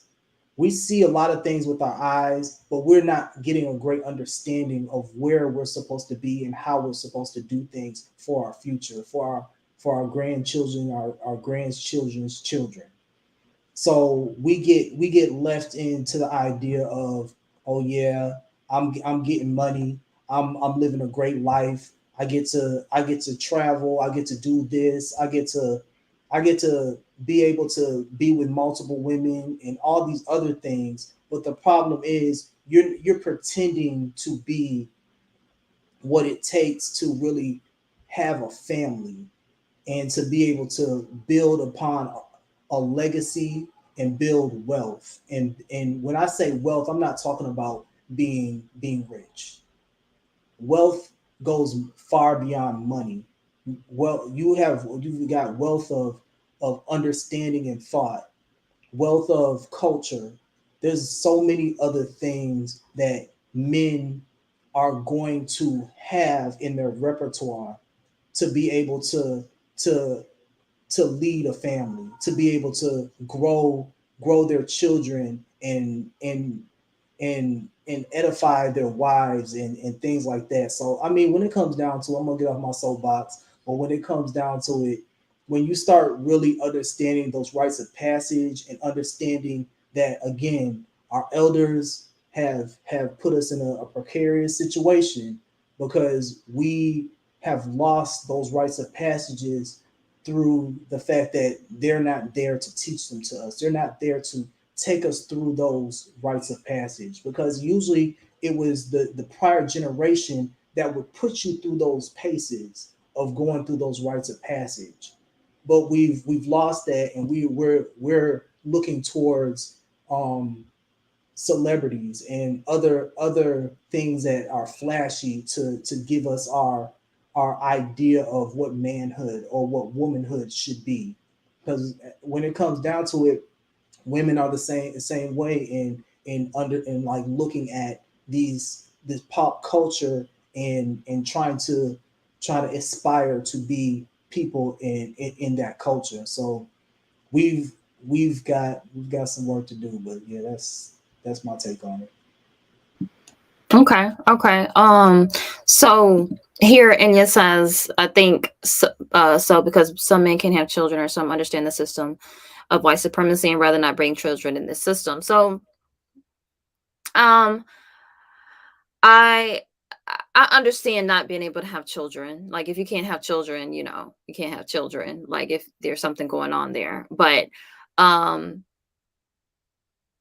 I sometimes understanding and not wanting to bring them into this system, I kind of get it, but I don't 100%, because how are you going to fight against it if you refuse to bring children on this planet in order, like in rear them up in a sense, guide them so that they can be helping to fight against, or I'm not going to even say fight against it, but helping, because our children, that we're teaching right now, they're also going to be teaching their next generation. So if we don't have children and bring them into this world, then there's not going to be enough of us to guard against what is happening. So I can see both sides of that. um oh, Snuggles, what makes a successful marriage? I'm just gonna say balance right now. That's a whole different conversation. um I, uh w- I was gonna say that Go ahead. one of the other things that I mean, and I know we always like to talk about solutions, but there are definitely ways to be able to attain those solutions. Like there are African based um, psychologists and people who and therapists that definitely are are sensitive to our plight and to understand where we are. There are African ways of understanding our our definitely our ritual systems and that those rites of passage. So studying and being able to act upon a lot of that studying is going to help tremendously with us being able to go through those rites of passages and put even the people who don't necessarily have those elders or those people around them, but we've got to keep promoting this type of stuff to be able to so they understand that there's definitely ways to bridge that gap. They're just not easy. Right, right. That's very true. We have to be intentional. And so okay, I'm going to try to get the, because there's a few more things that he touches on. Like I said, we're not going to talk about the whole video, but we're going to I really want to get to some things really quickly, so I'm going to try to get to it as fast as possible, because I was only trying to spend like a couple hours or less on here. But yeah, I'm going to try to get through this quickly, because there are some things that he touches on that I just think are so important. So okay, so again here, let me see here, guys. Let's see. In order to be a farmer, you have to know agreeing with culture. You have to know agriculture. You don't know your culture. So how can you be a husband and how can you be a man? See, these are the lessons that we're missing in school and that we're missing in class. And this is what's bringing us to the point where we feeling like we ain't shit and we ain't gonna never be shit or amount to shit. So the last thing, our grandmas look down on us, talk down on us. Our girlfriends look down, talk down on us. Our wives say we ain't shit and all of this. I mean, we getting hit on every level of playing field, whether it's outside of the school or inside of the school, whether it's outside of the household or inside of the household. So it's bringing us to the point where we're picking up guns and blowing our own brains out. And before we do that, we are killing the mother of our children. How selfish is that? But you don't look at that selfish when you have a mental issue, when you have a mental inferiority complex. So they looking at this like it's their only way out, when it's not. All we have to do is set up institutes and start teaching what I'm teaching right now. Okay, so yeah, so I'm not gonna delve too deeply on that. I want to go ahead and because he's saying so much, and it's hard to know where to stop with him, but let's just keep going, unless you have something to say to that. I want to go ahead and keep going. No, only thing I have to say is I agree. We've got to start putting whether it's homeschooling, coming together and really moving outside of these YouTube walls. We've got to start coming together. Whether it's, I mean, we've got YouTube, we got StreamYard, we got a whole lot of stuff that we can start conversing and just really outside of YouTube and being able to give that education. So that's something I definitely am in agreement with. Okay. Yeah, I agree with that too. Let's keep going. Now he's a father. He's the biological father. That's the father. That don't mean nothing. But in the ancient Sumerian or the ancient Phoenician Canaanite language or the Hebraic language, father means Baba or father means Abba, and Abba means leader of the household. So now we see that a father take leadership, and in order to have leadership, you have responsibility. See, this is why the rites of passage is important amongst the African culture, because if you start missing things when this is not taught to us, we're missing vital information that helps mold our frontal lobe, that helps mold our cerebral cortex, that helps mold our cerebellum, that helps mold our entire brain functioning. See, mental development is crucial to the information that is input inside the environment. Then the environment put this information inside the mind. Then we act out this information in our reality. So if these things are not being taught and these knowledge and these gems are not being dropped amongst the Black youth, then we would never know what a man is. We would never know what a husband is. We would never know that a father means the leader of the household, and you can have children, and if you're not leading them and leading your household, and you're not a father, you just a nigga with a dick. See, like, if this was taught to us, then we would really know how to implement these things. Then once he's a father, now the man is the protector, because he have to protect his crop. He have to protect what he to put his seed in, meaning protect his land or his soil or his Black woman, because that Black woman's womb is the land. The Black woman's womb is the fertile crescent of Africa. See, now he's protecting the Black woman, and you would never see a man raise his pistol or raise his hand to that woman and beat her to a pulp or blow her brains out. Now he knows the actual infrastructure of providing for what he's protecting. Then that makes him controller, and he elevate her. Now from there, that's what give him authority, because he's able to sustain himself as a man and as a husband and father and a provider. Once a man is in that position, can't nobody tell him shit. You can't tell him a man to get out his own house. Okay, so so sometimes when we're having these conversations, especially when it comes to leadership, sometimes it could be a tough conversation to have, and we've had conversations about leadership, and but we have this conversation, and like, men are leaders in in the big scope of things, especially in these YouTube spaces, we have conversations that men are leaders just because they're men. And so we're saying the rites of passage, and I'm glad that you talked about rites of passage, because I think that is an important step, because most men, they don't know how to lead. I mean, like, we don't, and we as women don't even know what leadership is really supposed to look like. So men have kind of been reduced, in my opinion, they've been reduced to like strength or providing financially.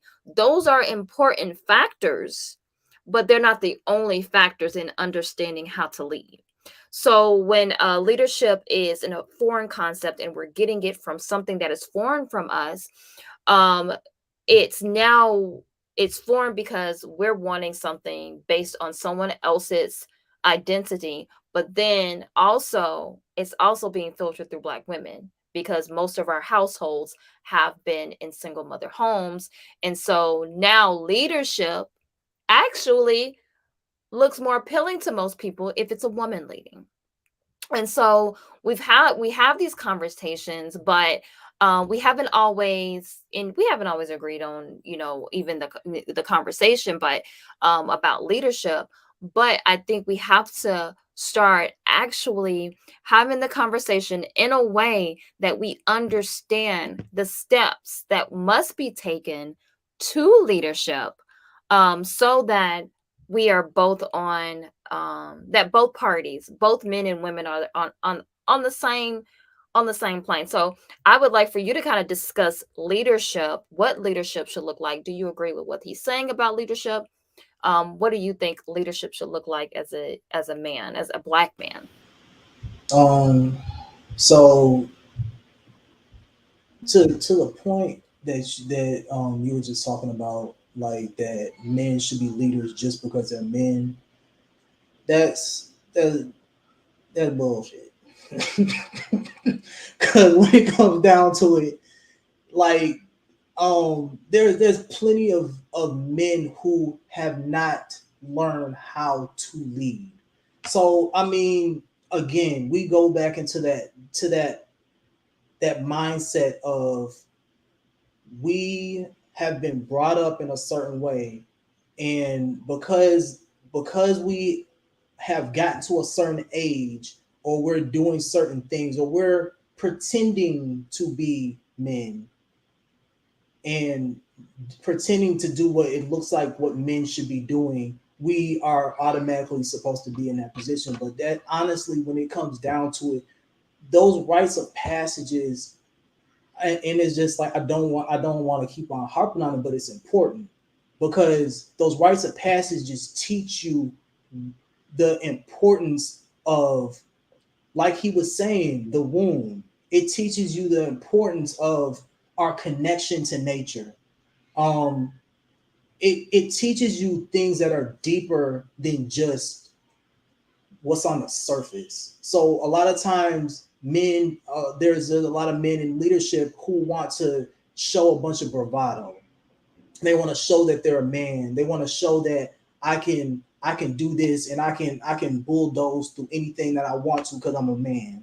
But when it comes down to it, learning and understanding the depth of what men can do, and what men can be, is more than knowing when you can charge or when you can run somebody over. It's understanding how to navigate certain situations, and be cognizant of your surroundings. Be and like I said, that those rites of passages are going to take you through those paces to help you understand the connections between what the harmony that's supposed to be between man and woman, the Black man and the Black woman. Is going to take you through those steps of understanding the harmony of what man and nature is supposed to be like, what man and his children are supposed to be like. So once those type of things happen, yes, those men should be the leaders. Those men should be leading their wives and their children and their communities. But what's happening is we're getting a whole bunch of men who haven't gone through rites of passage, who don't understand up from down, to be quite honest, and to be to that they don't have any moral fiber. They get to the place to where they rationalize the things that they're doing as this is okay, and it's just they pull people around them who okay what they're doing. So when those type of things happen, because those men are being um verified by a whole bunch of people who haven't gone through these rituals and gone through these ideas anyway. It's just they're told like, oh yeah, yeah, he's showing the bravado, he's showing what I think a man should look like, he's doing what I think that a man should do. And when it comes down to it, it's again, it's you're faking and being what a man should actually be. You're doing what men are have looked like in popular culture and in our society. And when it comes down to it, that's not going to be a leader. They're going to lead you down a deep hole. So yeah, about that. Okay, okay. So thank you for that. We're gonna go ahead. I'm moving kind of quickly now. But yeah, I wanted you to touch on that piece about leadership. And then we're gonna get into let me see here. Let's see. Mm, let's see. That's getting told no because they haven't learned these steps of education yet. And that is our issue and that is our problem. And I am totally disappointed in our black elders. I'm very disappointed in the black elders. There's a few good ones out there, but the rest of them are extortionists. The rest of them have jealousy problems. The rest of them hate to see the younger man doing good. The rest of them don't want to teach us tools of the trades. Nothing. So then you leave us to the streets. And them niggas gonna raise us, but they gonna raise us the wrong way. They gonna raise us to be drug dealers. They gonna raise us to be killers. They gonna raise us to be con men, petty theft artists. They gonna raise us to be lustful, to chase after women's vagina all day and never fulfill nothing within self. So y'all done stepped down from the post and y'all done fell from y'all responsibilities and y'all done left us to the streets. So now it's time for us to come together and redo this thing and to reprogram the culture inside of the black youth mindset, y'all. It really is. It really is. You are a man. Okay, so we have to have this conversation about elders in our community. Um, and I understand that it can be a touchy conversation on both sides. But we just like we talk about men as leaders, we also have to talk about just because a person becomes a certain age. Like, are we in the chat? Go ahead, tell me how you feel about it. Are we really saying that just because you're becoming a certain age that you become an elder? To me, it goes back to that rite of passage. People age and then they automatically are an elder because they're older. But they can be even more emotionally and spiritually ill and as toxic of these younger people that we're talking about. So if you're toxic in your youth, what makes you think you're going to just become this balanced person in your old age? I've heard some like really um I've heard some things come from the older generation that is purely toxic, but then they want to be seen as an elder. And it's a tough conversation to have, but we're going to have this conversation because just like we all need to be going through these rites of passage, we should also be saying, I think respect you should respect it. I think you should respect everyone. Like, unless someone is being blatantly disrespectful to you, I think most people deserve respect. But we're not necessarily just talking about respect now. We're really talking about um what makes this person an elder in our community. An elder comes with certain responsibilities, just like a man would come with certain responsibilities as leader in his home, just like a woman would come with certain responsibilities as being the nurturer, or in the home. There are certain responsibilities that we should all have. So if someone says that I mean, as a mother, you have a responsibility to your children. As a wife, you have a responsibility to your husband. As a husband, you have a responsibility to your children, and all of that. We all have responsibilities. On your job, you have a responsibility. They do not make you put you in a certain position without detailing your responsibilities and saying that you have to tackle these responsibilities. Like anybody who's been in management, you know that there are certain skills that you had to show before you became a manager or whatever, a supervisor. And then if you don't live up to those, then they're going to be coming at you, asking you questions like, why aren't you hitting these certain goals? So I think that's the same thing that we're talking about when we're talking about elders in our community. Why are we lifting up every single old person and calling them an elder when they have not demonstrated that they can handle the title of elder? Thoughts? Oh man. Oh yeah, baby. I'm just saying. Goodness. All right. So just to speak to what you're saying, yeah, I agree. I agree that there definitely needs to be a rites of passage, because respect should be given, because I think there's always a certain respect that you give to older people. Um, and that I feel like that's tried and true. That's something that I'm never gonna think twice about, is giving respect to older people, just for making it to where they are.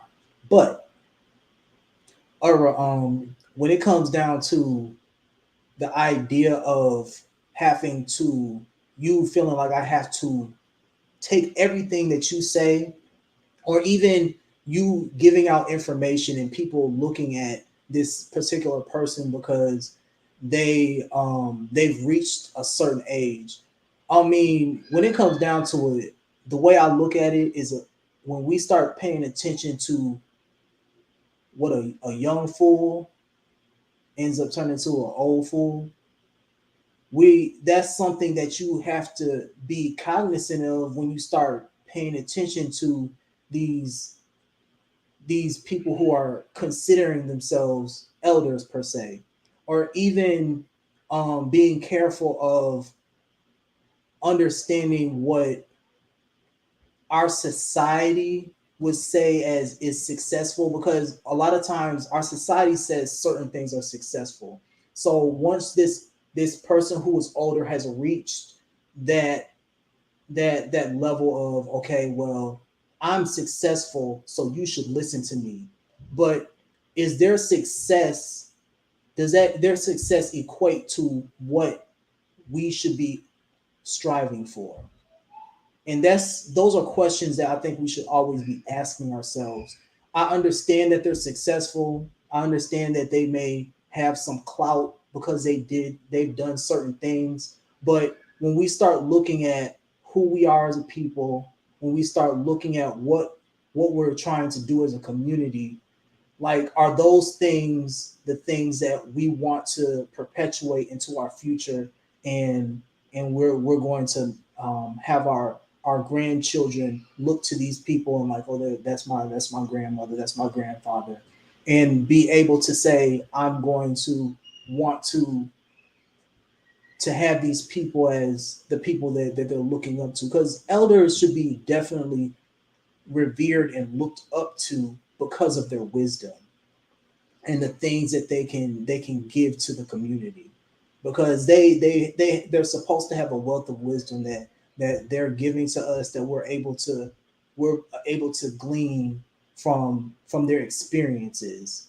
And if those experiences aren't worth passing on, to be quite frank, I'm not trying to pass those on, so I'm not trying to take those. So I think those are always questions and things that we should definitely be reevaluating um, quite often when we're start talking about elders and the people who we are looking at elders in our communities. Yeah, and I definitely think that that's a show on its own. So we're gonna have to come up with a show about that, because that's definitely a conversation that we do need to have. Snuggles, if we were to create a rite of passage, what would it be and how would it be structured? We'll talk about that at the end, and what a rite of passage will look like, kind of just what that would be. I don't respect it. I just keep it on my, and I say I'm kind of the opposite. I'll respect you until you show me reasons not to respect you. That's kind of how I feel about it. Um, it's pride in the elders. No one wants to admit that they did things wrong in their life. Absolutely. We have so many people, and that's why I have an issue with how we don't relate or talk about our stories or talk about information any the information or the stories anymore, because a lot of our elders or the older people in our families, they have stories that really could help us, but because they're kind of ashamed of those stories, they don't want to talk about it. If credit is due, got to give it. Absolutely, absolutely. Justice does not always look negative. Justice is sometimes a positive thing. So if someone does good for you, you repay them with good. Absolutely. So the word elder don't hold any weight, because in the church you have 20-year-olds who are, oh my goodness. Are you serious? Now that's a new one. I've never heard of that. 20-year-olds who are elders? Wow. Nah, Um, P-Man, you can't be no elder up in here. Nah. right. Like you don't even know anything. At 20 years, come on. Reciprocation, absolutely. Can you give us a story you've been told about from your elders that you don't mind sharing? Um, do you have any? Well, you have some stories like from your grandmother. You want to share? Well, no, we don't have time to share. I'm sorry. I'm sorry. I'm sorry. I'm sorry. We don't have time to share. I gotta get through this video. Focus. Let's stay focused. Um, let's see. And Snuggles, I promise we will have a whole conversation on elders, and I will bring some people on who consider themselves elders so we can really have that conversation. Um, okay, so take a moment and listen here. We're going to get into the science of what we're talking about here. And that's a big part why I did bring my love here, because he can break down the science aspect better than I can. So just take a moment, listen to this, and then we're going to talk about it. And then we will end shortly because we have been on here for a moment. So let's talk about it. Let's take a listen here. Let's see.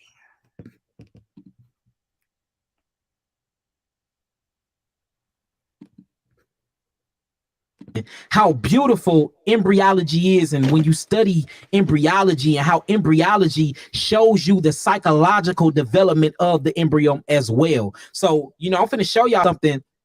And this teaching is kind of hard to understand, so sit back and get y'all pens and y'all papers, and I'm gonna make sure I talk real slow to show y'all what's going on. So what we're talking about right now is gestation. Now, gestation is a period of development during the carrying of an embryo. Okay, y'all. He means gestation, so it's gestation. I was about to say. It says in later fetus, inside the viviparous animals, it says the embryo develops with the parent. It is typical for mammals, but also occurs in some non-mammals. So we talking about gestation at gas station, and it's literally the birthing and the development of the embryonic sac, right? So I'm gonna show y'all something that is very, very important, because once you get into embryology and you see how the baby come from the chromosomes and how you go through the evolutionary period inside the woman's womb, it have a lot to do when it comes to the psychological development as well, y'all. So check this out. This is a beautiful, beautiful thing. Now you start seeing the meiosis or mitosis go on, and then you start seeing the reproductive process of the human, right? Then you start seeing the ovum, or what they call the eggs, and you're getting 23 chromosomes from the eggs that grow on the ovary, and you're getting 23 chromosomes that's inside of the sperm head where the melanin dot is at. Now, once the man ejaculates in a woman, and if she's going through her ovulation period, what happens is a zoogite will penetrate, and when that zoogite actually penetrates, the fertilization of the egg starts. Then mitosis starts to happen, where the cell starts to uncontrollably divide into something you call the 3 stages of the embryonic development. You have the mesoderm, the endoderm, and the exoderm, and then this actually creates the embryo. The embryo end up with 46 chromosomes. 4 plus 6 is 10. These are the 10 eternal instructions of life. Some people call it the 10 commandments and stuff like that, and is in 23 pairs, right? Now check this out. What we're looking at is all of these things taking place, and then all of a sudden you see the embryo or the fetus come into play. The moment you see the fetus come into play, this is a female, all right? This is a female. This is X chromosome all day. This is not YX chromosome. So every baby, every fetus, every embryo start off as a female. And the reason why I'm talking about this is because this is very, very important when it comes to the mental and the maturity growth and the mental aspect of males, and how we need to grow from this this feminine aspect that we're still in. And that's the reason why we're killing ourselves and killing our females, because we are males with males parts, but mentally we still acting like females. We never change. We never added that Y chromosome to make us male mentally. See, we added it physically, but it never got added mentally. So we're still stuck in a feminine aspect of mental, and that's going to stop you from bringing balance. See, the woman needs balance. A female needs a male, just like the male needs balance. A male needs a female. So now at the 5 to 6 weeks, this is when you finally start seeing, the actual male. If it's going to be a male, this is when you start seeing the different types of chromosomes start switching and different genes start taking a play. And then from this 6-week mark, and if you look up 6 weeks, 6 times 7 is 42, y'all. 42 just so happened to be the number of Ma'at. So in order for a female to become a male, because all embryos and all babies start off as females, this is scientific fact, and I'm going to show and prove this right now. At the 6 weeks, that final mark, right, is when the X chromosome, the Y chromosome actually come in, and then it start changing the different types of hormones to actually descend the testicles of the ovaries become basically testes, right? The clitoris becomes elongated, and that clitoris becomes the gland of the head of the shaft of the phallus of the penis. And then you start seeing all of the male features come out once that Y chromosome starts to merge, and that Y gene starts to merge during the 6th week. And this is then the final 6-week stage. So it takes 42 days for a male to be birthed out of a female during this gastration period, or during the embryology development period. All right, and now look, 42 actually means ma'at in Kemet, y'all. So that's deep within itself, that 42 actually means balance. And in order for a man to be a man, he must find balance. In order for that fetus to turn from a female fetus, actually, or a phenic, they call it phenic, a phenic fetus into a male principle, it have to find balance. It have to be 42 days, y'all, or what we call 6 weeks.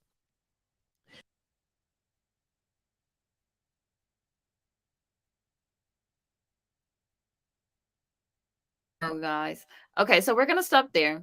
That was a lot of information. And so we're going to talk about that. So let's first begin with how he said everyone starts out as a female. Scientifically, tell us, scientifically, I want you to kind of talk about, is that true scientifically? When you start talking about embryos, especially starting off as female, you really have to delve into history. I mean, you really go back to, and I mean, this is a difficult conversation where there's obviously still people talking about this in the scientific community about certain aspects of how we came to where we are at in this present day. So when we start talking about, even when you start talking about the Big Bang and talking about where we came from, and because obviously when you start talking about the Big Bang, this planet was formed.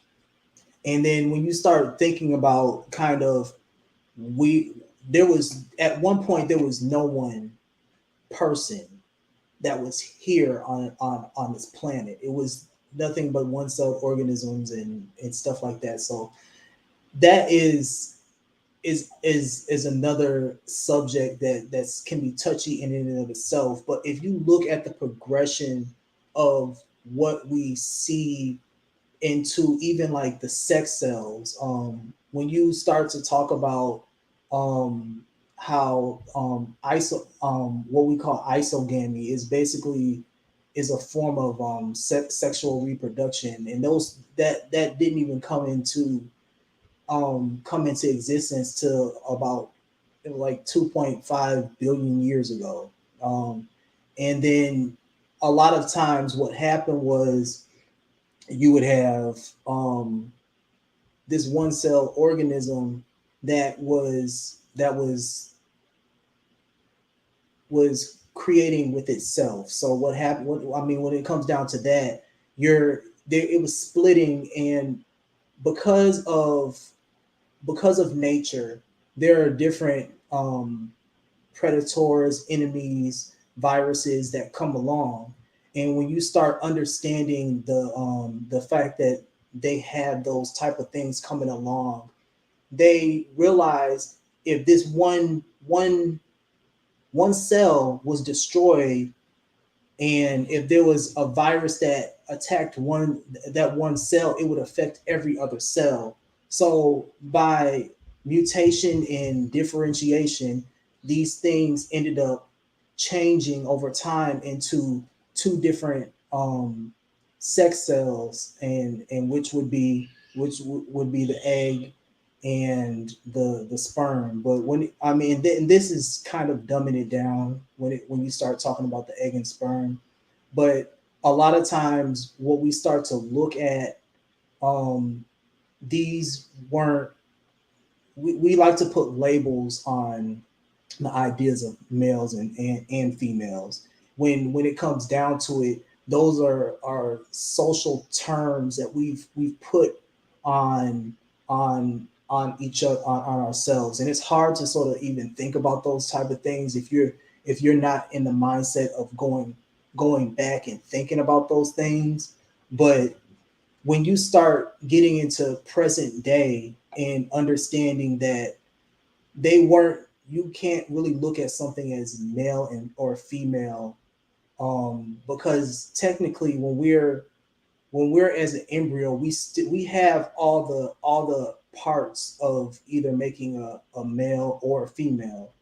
So the embryo has primitive gonads, that are not ovaries or testes yet. So like that I guess that's the pushback I have on some of what he was saying.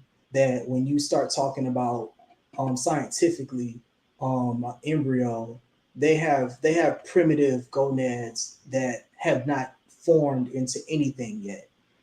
Now, what he did say is when the Y chromosome comes in, that you actually have a something called the SRY gene, and that SRY gene sort of determines, which means sex determining region.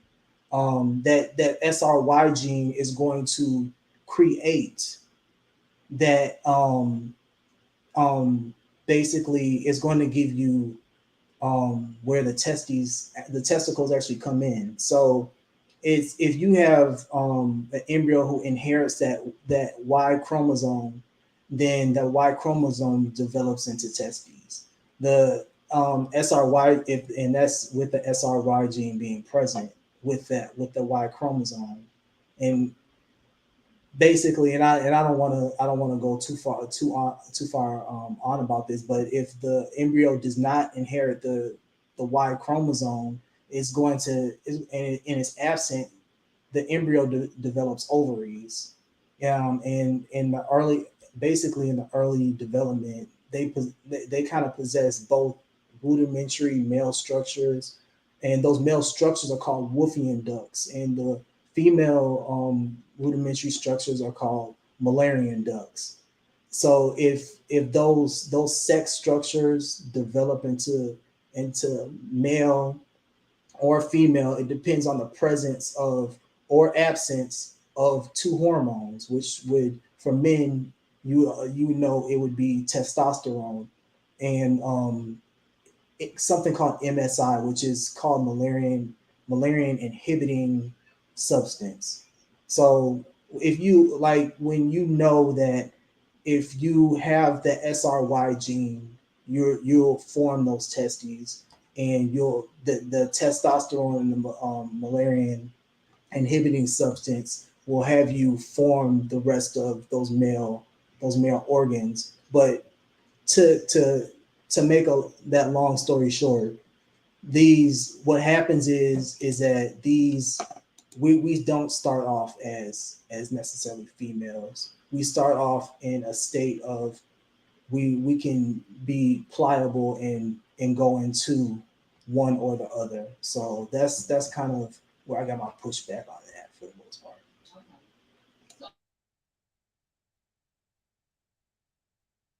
You're you're muted. Sorry. Do you agree with Snuggles saying hermaphrodite?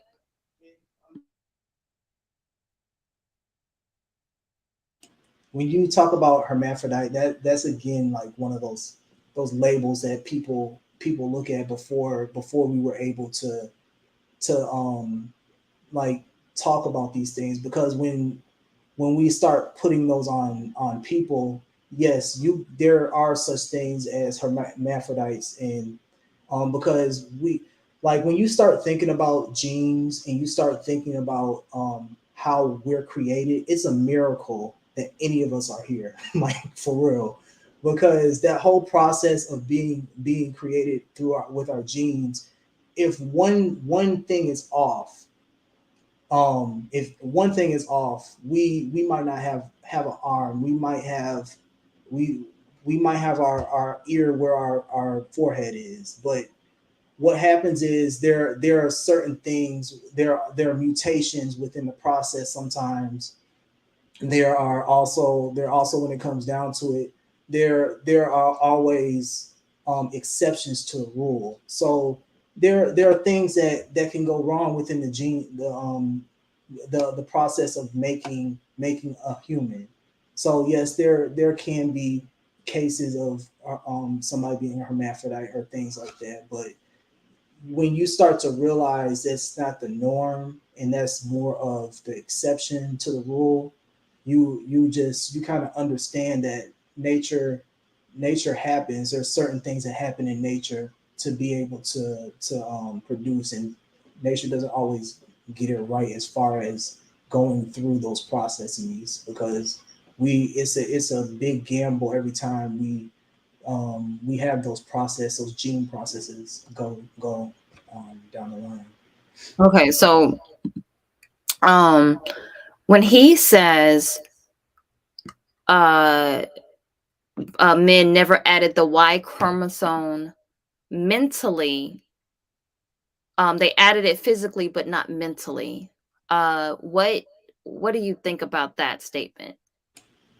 Um, I mean, really, when you start talking about adding the Y chromosome mentally, I would say that it's more of a mindset, because when you start talking about understanding what the Y chromosome um, entails, it entails us being men and forming those structures in our bodies. But I think when he starts to talk about it, he's starting to talk a really more um, practically, as far as our again, he says our mind, but when he says our mind, we've lost a lot of how to, and it goes back to the rituals and the rites of passage, to be quite honest. because we don't know how to be men. So when he says that, I think it's a bit tongue in cheek, because he's really saying that we don't understand how to be men. We have men bodies, but we haven't learned how to um to be harmonious with nature, to go through those rites of passages, because we haven't been taught, and we haven't been taken through those steps. So I think it's a bit tongue in cheek when he does say that, though. Mm, okay. So let's just go back into it here.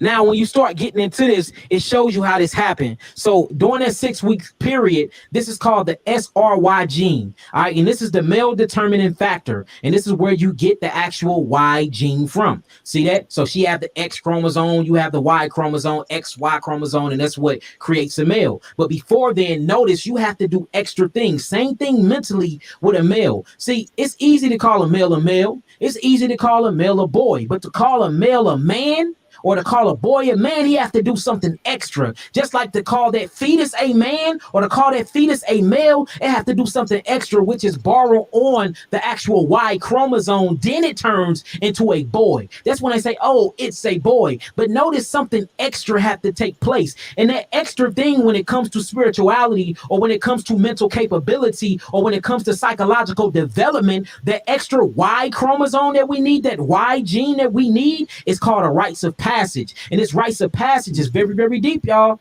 We have to go through these things for we can start acquiring the things we need, for we can survive as a species and a race of people. And we're missing that because it's not being taught inside of our schools. It's not being taught by our fathers. Most of our fathers is not in the household, and it can't be taught by a mother because she's not a male. Okay, so that goes back to what you were saying, rites of passage. So, um, I believe that you kind of hit the nail on the head with that. So we're going to do a few more minutes, and then we're gonna wrap up here. I just wanted to touch on a few more points here, and then we are going to wrap up. Let's see. So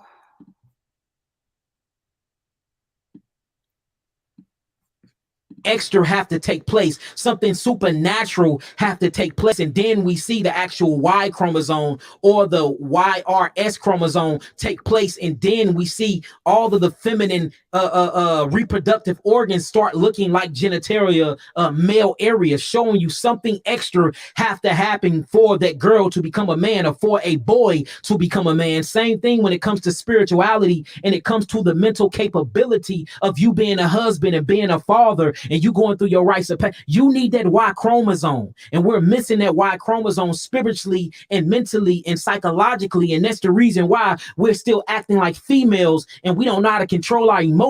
That is leading us to the point that we killing ourselves, and we blowing our wives' brains out, or we blowing our baby mother brains out in front of our children. okay, I'm gonna stop there. Um, so he's saying everything started as the XX, so what we consider the female gene. But I think when we're having this conversation, and you touched on it when we're saying like the first female, and we're not really talking about the female in the sense of what we know the female is today. Like, we ain't talking necessarily about me. We and I guess more of, are we talking about, in a sense, how we've evolved, or even if we go back far enough, and you touched on how if we go back far enough, then we're going back to you can go all the way back to the one cell organism. And so I know that Professor Kampa talks about in Spirituality Before Religions in his book, and even ancestors being tree dwellers. So when we look at animals, we know that there are female animals and male animals, but we don't even look at animals the same way that we look at ourselves. So, we know that they have a female and a male, but as far as the humans go, they are different. So the historical female that he's talking about, I think we have to be careful of saying that we all come from female, in the sense of the gene. That's true, the XX chromosome is true, but are we really saying like everyone's coming from female? So I don't know if you want to touch on that. I was going to go forward if you want to touch on that. Um, I really don't have a whole lot to say on that. I mean, honestly, there's quite a bit of studying that I would still have to do because, like, I think a lot of times we run with a lot of what we hear, and when you start to one thing I do when you look at history, when you start to look at science and stuff like that, you run into a lot of areas where you understand science isn't what they call what they try to say is you break it down to a science. Science isn't even science when it comes down to it because when you start to look at certain things like we lost the planet. Pluto's not even a planet anymore, but it's because we've come upon like a preponderance of evidence that has proven another theory incorrect.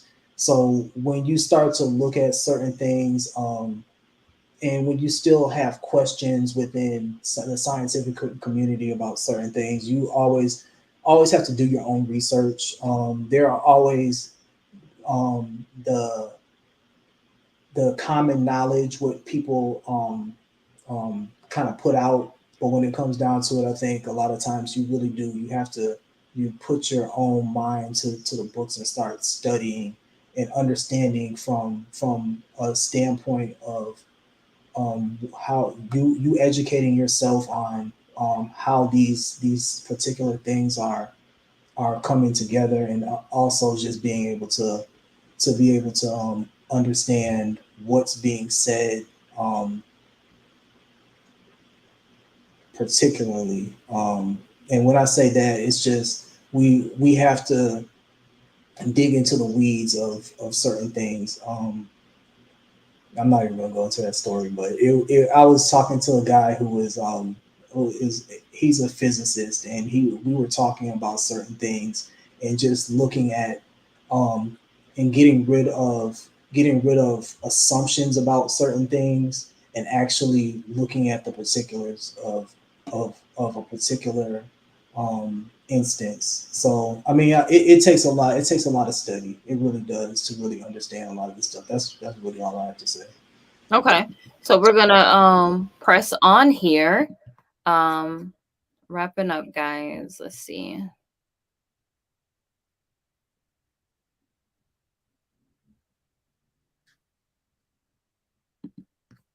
Females. Showing you how important the male truly is. Then if we had to come into existence, that must mean our importance is damn good importance, straight up. And it just shows you that the SR gene, it says it turns out that ovaries can, now look, I want to show y'all something mentally. Remember, we can learn things through embryology. Embryology teaches us spiritual characteristics, it teaches us spiritual methodologies, and it teaches how to build oneself. Check this out. It says it turns out that ovaries can only remain ovaries, so the female can only remain the female, or the woman can only remain the woman, or the black goddess can only remain the black goddess by constantly suppressing their ability to become male. Oh, wait, boy. Oh, we showing you that your power is in your surrendering, woman. Your power is in your surrendering. Your power is in your support of the black man. If you don't support the black man, it's impossible for him to become male. If you don't surrender to it's impossible for him to become male. This says it right here. It turns out that the ovaries can only remain ovaries by constantly suppressing their ability to become male. See that? See, we got a lot of independent women out here, which is not a good thing. There's nothing about a black woman being independent. That's the most dumbest white supremacy weaponized tactic that I ever seen in my life, and it's working like a charm. See, your power is in your submissiveness. And when I mean submissiveness, I don't mean that you're laying down to a low down, dirty Negro. I mean that you understand you came first. You understand your creative power. You understand that all life come from your womb. You understand your your X chromosome, your XY chromosome, XX. You understand your power. And in order for you to actually make the man or support him to developing to who he's supposed to be, you will surrender yourself for he can be everything he need to be to make sure he's protecting and providing for you. And it says this in embryology. All we got to do is just study the embryology. See, look, nature teach us. See, religion, cool, but nature is going to teach us everything we need to know. And that's where religion come from. Religion come from body parts. Religion come from the organs. Religions come from the glandular highway. Religion come from studying the neurological aspects of the brain. Religion come from studying the melanin neurotransmitters. The religion come from studying the actual skeleton structure and bone structure of density of black males and black women. That's why you start seeing God shaped like different body parts. You start seeing everything shaping like the body. Kundalini is the serpent. The serpent is the gut. The serpent is also the Kundalini shell, or the conduit for the energy to flow. What they call. Okay, so yeah, ooh, so he's really speaking. Y'all know how I feel about the word submission. So, we're not gonna talk about the word submission, but I do think that is important when we're talking about relationships and we're talking about balance, that we understand our aspects of women and how we are extremely powerful, because what we're talking about here is the divine feminine and the divine masculine principles, and how one needs the other. A lot of times we talk about this in a way that is extremely like, oh, we as women, we don't like hearing certain words. I'll admit there's sometimes I hear words I'll be like, I don't even like that word. Don't use that word, don't use that word with me. But understanding the power that we have as women to help our men be who they need to be, but also they have that power to help us be the what we need to be as well. So what I want to speak on is the when he talks about mutations and how he says men are mutations of females, and we talk about mutations a lot, even when we talk about how white folks got here, right? I'm not going to talk about that today, but what do you say to that? Is it a mutation or is it evolution? So honestly, a mutation can be evolution. When you really talk science and you actually get into that, because what happened? I mean, when you talk about a mutation, if it happens enough, um, and it's reproduced enough times, it becomes what the evolution is, and really evolution and those mutations happen because of, like what he said, nature.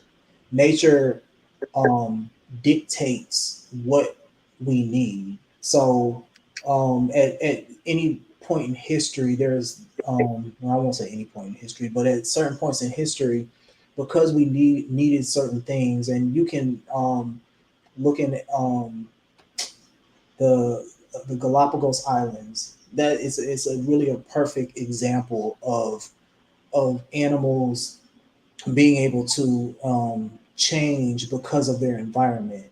The Galapagos Islands, you had turtles and certain birds who ended up evolving on in different parts of the island. And once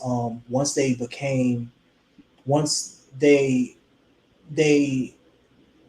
evolved, when people went to study them, they were the same. They came into that island as as that same turtle, but because they evolved, they were on in different environments. They evolved differently. So there was a turtle that had a longer neck than other turtles because they had to evolve to eat certain foods. It started off as a mutation, and from that mutation, it ended up becoming the evolution of that turtle, or a bird who has a rounded beak versus a pointed beak on that same island. Those were the type of mutations that happened because of the environment that they were in. So essentially what he's saying is that because the male Y chromosome, it was needed for a reason. So I mean, in essence, it's true. And like when I sort of was talking about before, when you have um, a that single celled organism and it cannot survive because if one if one virus affects every one of those single celled organism, it won't survive. So it needs to be able to diversify its its its gamete, basically. It's sex, a sex organ, so it can become something that is that it fortifies itself, so it can become stronger. So it's all like, speaking about this stuff is really all kind of um high level, because when we start talking about these things, we're not necessarily talking about um us as the present day who we are, but we've evolved into who we are. So it's it becomes like a lot of it becomes missed because we don't understand the history of the science and who we have become. So when you hear certain words, you're just like, okay, what do you mean that they became male? But we weren't like those words weren't applied to us in those in that time. But I digress. But basically, the environment dictates what it needs and how we evolve for the most part. That was a great explanation. I learned something there myself. Thank you for that explanation. So, but that's why science is so important when we're having these conversations and understanding ourselves. The science is important. We have separated from it for far too long. Every one of us should be scientists, or you should have a scientist in your home. So one of you, well, if it's two people in the home, one of you should be really, even when it comes to us homeschooling, when it comes to science, I do have our children. I'm like, okay, go ask, your daddy, because that's a daddy question. But you know, it's just equally. I'm gonna show you something that he says, but I believe science is equally as important than the religion or spiritual aspect, if not more important, because when we walk into a medical office, we sit down in front of that doctor and we want them, usually a white man, we want them to tell us about us before. But if we studied ourselves, then we would not need them to tell us what we are, what's going on with us. We have to learn how to really start studying ourselves so we can free ourselves from all of these chains that we are accustomed to. So listen to what he's saying here.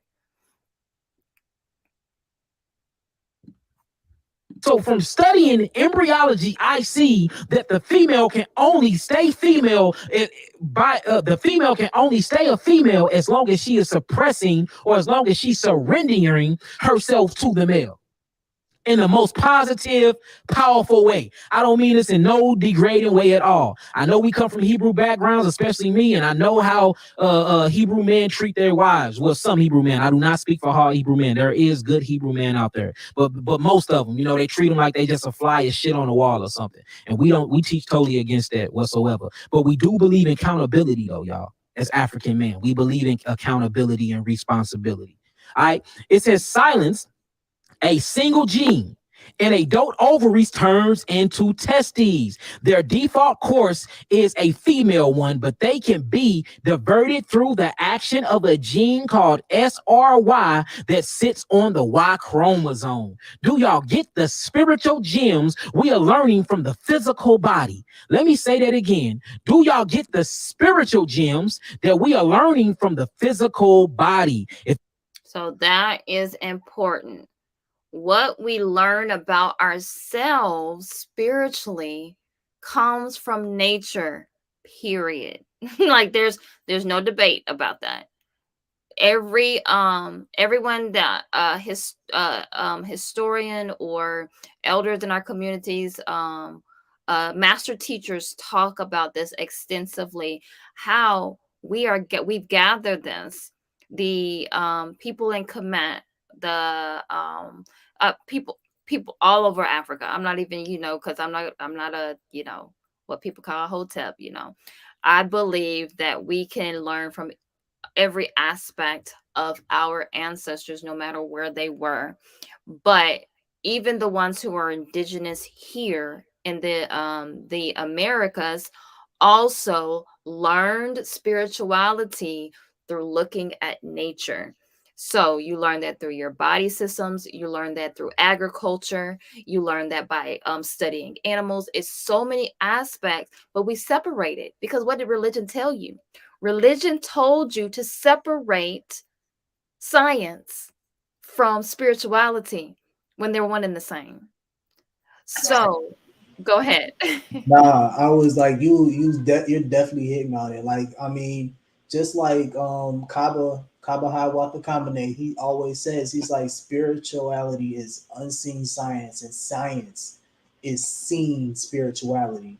So it goes to the point of, we may not have come to a point to where we understand the spirituality that is going on, that we can't see the spirituality, but through time, we're becoming more knowledgeable and understanding. Like, there, like many moons ago, people would call people witches because they didn't understand something that they were doing. They didn't understand their spirituality, so they called it witchcraft. But we understand today that that is what we have deemed as science, and our science has defined and helped to understand what spirituality is. I mean, we like I said, I was talking to one of my friends. He's a physicist, a couple days ago, and we were talking about dark matter and understanding how that the stuff that we cannot see is just because we can't see it yet, and we don't necessarily understand it all, that science is going to end up explaining a lot of what we cannot see yet. So it's just, when it comes down to it, and when you, especially when you start talking about the African mind and the African culture, like, science has always been a part and one and the same with that spirituality. It's never been separate. It's always been intertwined with each other. So yeah. Yes. So we're ending. I want you to look at this part where he's showing about what happens with the black female, well, with the female, with the male, how we are different, how we communicate different. So it is important that we start developing our families and stop the destruction of our families, because as women are becoming women and as men are becoming men, there are different things happening to us. I spoke about this on another channel about even the way that we see colors is different. So if we see colors different and we emote our emotions different and we communicate different, don't you think there are some different rites of passages that we need to go through in order for us to become the best versions of ourselves? So let's look at this really quickly.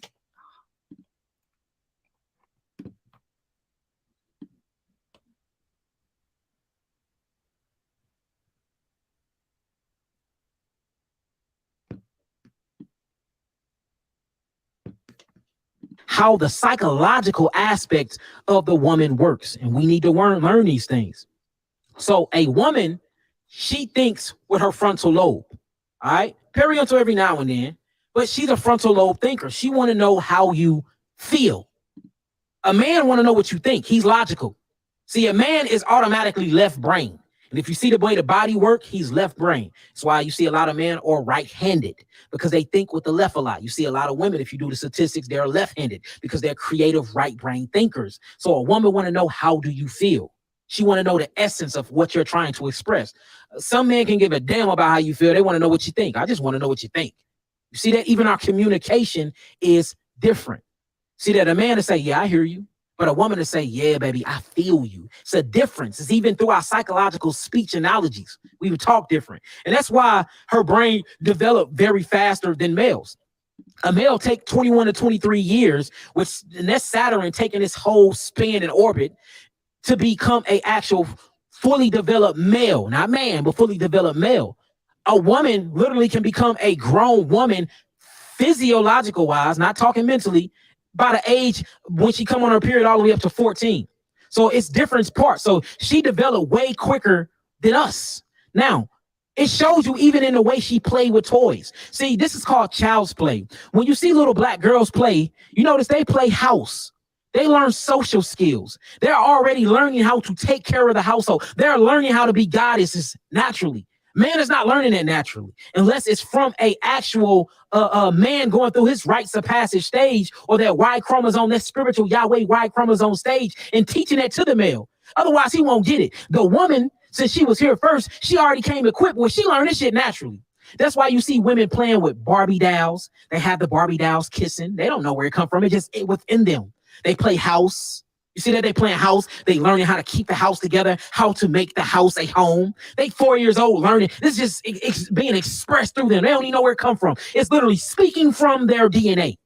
You see that? Then you see a boy get a toy. He got a car. He banging toys and shit together. He banging them together. He jumping off couches with capes on. He's doing everything to shorten his life. But the black woman, that black child, is doing everything to learn how to appreciate and how to evolve through life just by playing with their toys. That's why toys are important. See what I'm saying? We learning the psychological analogies between male and female. See, that female come equipped. That male have to learn and have to actually adapt and evolve to certain things. It's a difference. Just like that female, all fetuses come out as females. There's something supernatural or extra have to happen in order for that female to yield a male. See, these are the same analogies that I'm teaching y'all. So you see, with the little black girls, they automatically, instinctively know to play house, to play with their Barbie dolls, to get their social skills up. Proverbs 21 type things. You feel me? 31 type things. Then you see the black female, she learns how to get her cooking station. She learned how to put her pots and pans on the stove, making hot dogs and juices for the children. Sometimes she use a Barbie doll and she act like she's feeding the Barbie doll. So in her mind and her mental, she's already preparing to be a wife. She's already preparing to be a queen of a queendom or a kingdom, to be a goddess over a reign, over a lot, over a plot. She's preparing. The only thing she needs is her male, but her male is not being learned properly because he haven't been taught the rites of passage though. See what I'm saying? She instinctively already have it inside of her XX chromosomes. But we need Yahweh. We need that Y. The man need that Y, man. I'm telling you. Check this out. Then look, like I said, you get to the boy, look at him. He just banging. He got toys. He just banging. He destructive. He's banging shit up. He's not learning how to do anything that he can take into his older years that he can apply by learning as an adolescent. He's not learning he's being destructive. He's learning how to destroy things. He's learning how to jump off couches and break arms and legs. He's learning how to wrestle and things like that, showing you that he's learning that destructive part. He have to descend to become the man. He have to be the destroyer. God, generator, operator, destroyer. He have to learn that destroyer aspect. That's why he's very destructive in nature. He destroyed things, he put them back together. He like to wrestle because he got to protect the household. See, just by studying babies and how they interact with the environment will show you how we supposed to be when we grow older mentally. See him? Now he playing with a dinosaur. What is he gonna do with that dinosaur? That dinosaur, they don't even exist no more. He play with things that don't learn him anything unless there's a man there, an actual man, not a male, but a man, or a boy, but a man there who went through his rites of passage, who inquired manhood to teach him how to flow, to direct and guide him into becoming a man. You see that? Now today we ain't playing with the dinosaur. Today we're gonna read a book. Today we're going to understand colors and skin colors. Today we're going to talk about white supremacy and how to act and move when you out here in the world. See that today it ain't dinosaur day to day. It ain't Spider-Man day to day. It ain't Spider-Man day to day. We got to talk about some very, very important things, son. So that was important. I just wanted to touch on that really quickly. Let's stop all this gender neutral stuff. That's not for us. That's not for us, right? Hold up. I got a story, like, for real. Like, I know we about to end everything, but I just remember when I was substituting when I was in Louisiana. I think you remember when I came home and I told you about this, and there was a little boy who was trying to he wanted to play with one of the dress. I think he was in kindergarten. And he was trying to play with the dress, and I told him, nah, we're not going to do that. I mean, the principal told me that I was not allowed to tell that boy he couldn't play with the dress. I told the principal I'm a substitute. I ain't gonna be here. I'm telling him he not playing with no dress. Period. I was just like, but it's in our school system. They're allowing these mindsets to be pushed upon our children. So I had to put that in there because it's something I saw, and it was just like when it came down to it, it's just like nah, like if y'all had enough, and not only that, if y'all had enough black men in the schools, they wouldn't have it because I wouldn't have that. I would not let no my son sitting up here be playing with a dress in school. In fact, I remember after what happened, I ended up going to talk with his father, and he actually thanked me after that. And I can't believe these type of things are in our schools as far as that goes. But I just wanted to add that because that's Mm. stuff with me. That's interesting because I didn't know about the father piece. So it was almost like it was being propagated by the teachers in the Right, school. Like right. they were just allowing it, and maybe because he picked it up and because he's around, when you even think about what they're around, maybe what they see. Because I mean, we have a 3-year-old, and he might pick up something just because he sees it, but it's up to us to say no, that's not for you. Because now we have this whole thing of men need to learn how to cook, so let's buy them kitchen sets. Well, men can still learn how to cook, and men are good cook. But did you have a kitchen set growing up? Nah, so No, you didn't have a kitchen set. You didn't learn how to cook. Nobody learns how to cook no kitchen set. but when it comes down to it, I can still cook down. So it's just I didn't need no Right. kitchen set to learn how to cook though. So Yes. We're trying to domesticate our boys now. And then we're trying to create stronger, independent women, but in a sense, domesticate or feminize our boys and say, and it's a balance that has to happen, right? Like we want our men to be able to um go through the spectrum of their emotions as well, but we also don't want to create men that are weak, and that's what we're seeing. We're creating a generation of men that are seen as weak, and it's for different reasons. It's and that's a very layered conversation. And so then they grow up and they don't know how to emote their feelings, and so then it goes into that whole depression and not. Oh, it's so many things that happen because of that. And I do want to even have the conversation of how boys are not, are being tar- are being targeted sometimes, when it comes to even inappropriate relationships, but it's not seen the same way as if a girl is getting approached. So that's even a different conversation. yeah, But we're gonna we gotta have end. that Oh, go conversation. ahead. No, I was saying we gotta have that conversation. Right. So we're going to end on the rites of passage. He talks about the rites of passage.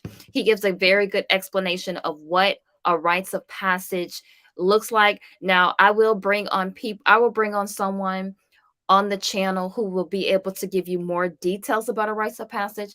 But let's briefly look at what a rites of passage would look like in our community. So, and then we're gonna pretty much end with that.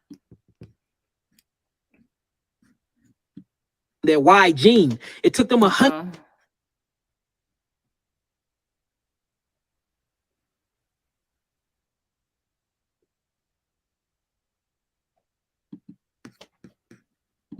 It's a rites. It's a way to birth. There's a ceremony and way to adulthood called the rites of passage, to even marriage, eldership. You see how these elders is acting the way that they acting? And to ancestralships. The 5 rites briefly described below represents in integrate intention system. I think I said that right. That has given indigenous African cultures, notice what it says, indigenous African cultures, the stability and longevity to provide a model of consistency and intergenerational unity, y'all. This is how important the rites of passage is. And that's why we have to start implementing these things, implementing culture, rewriting culture, and reprogramming ourselves to truly, truly live, to be our true selves and finding our identity, y'all.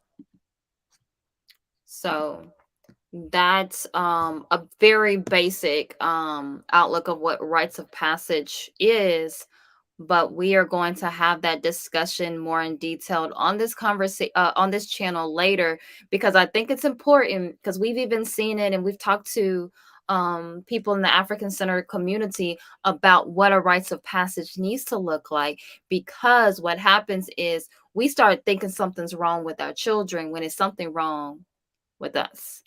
So we have to learn how didn't have a rites of passage, really. Like, we didn't really have a rites of passage. So there's going to be an imbalance within us, because since we didn't have it, we're not able to pass that on to our kids. But we can start fixing those things right now, right today, and start creating a rites of passage. Start restructuring our culture. There's Black people in our community who says our culture is trash. And in some instances, you can say that there are things that we have deemed a part of our culture as trash.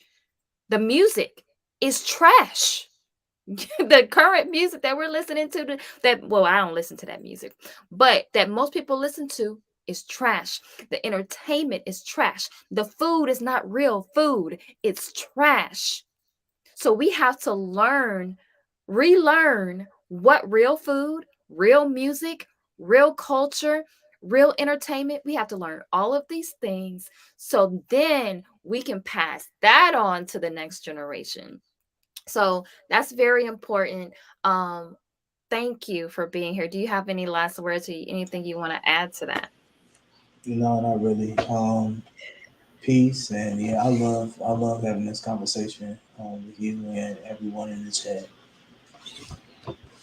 Well, thank you so much for being here. Thank you for coming up, and we will continue to have this conversation. TR baby, thank you for being here. And I appreciate you chiming in and hanging out with us all night. And anyone else who hung out with us, Inya, pieces for holding it down. Oh, yes, sis, you gotta look at the replay. um, but yes, I want to thank everyone who came out and engaged in the conversation. I really enjoyed this conversation. It was super dope conversation. And everyone check, y'all cross your fingers I can get this super dope brother on the channel and have some conversations, because I think he has some great things that he's doing. I mean, he's doing some great things in the community.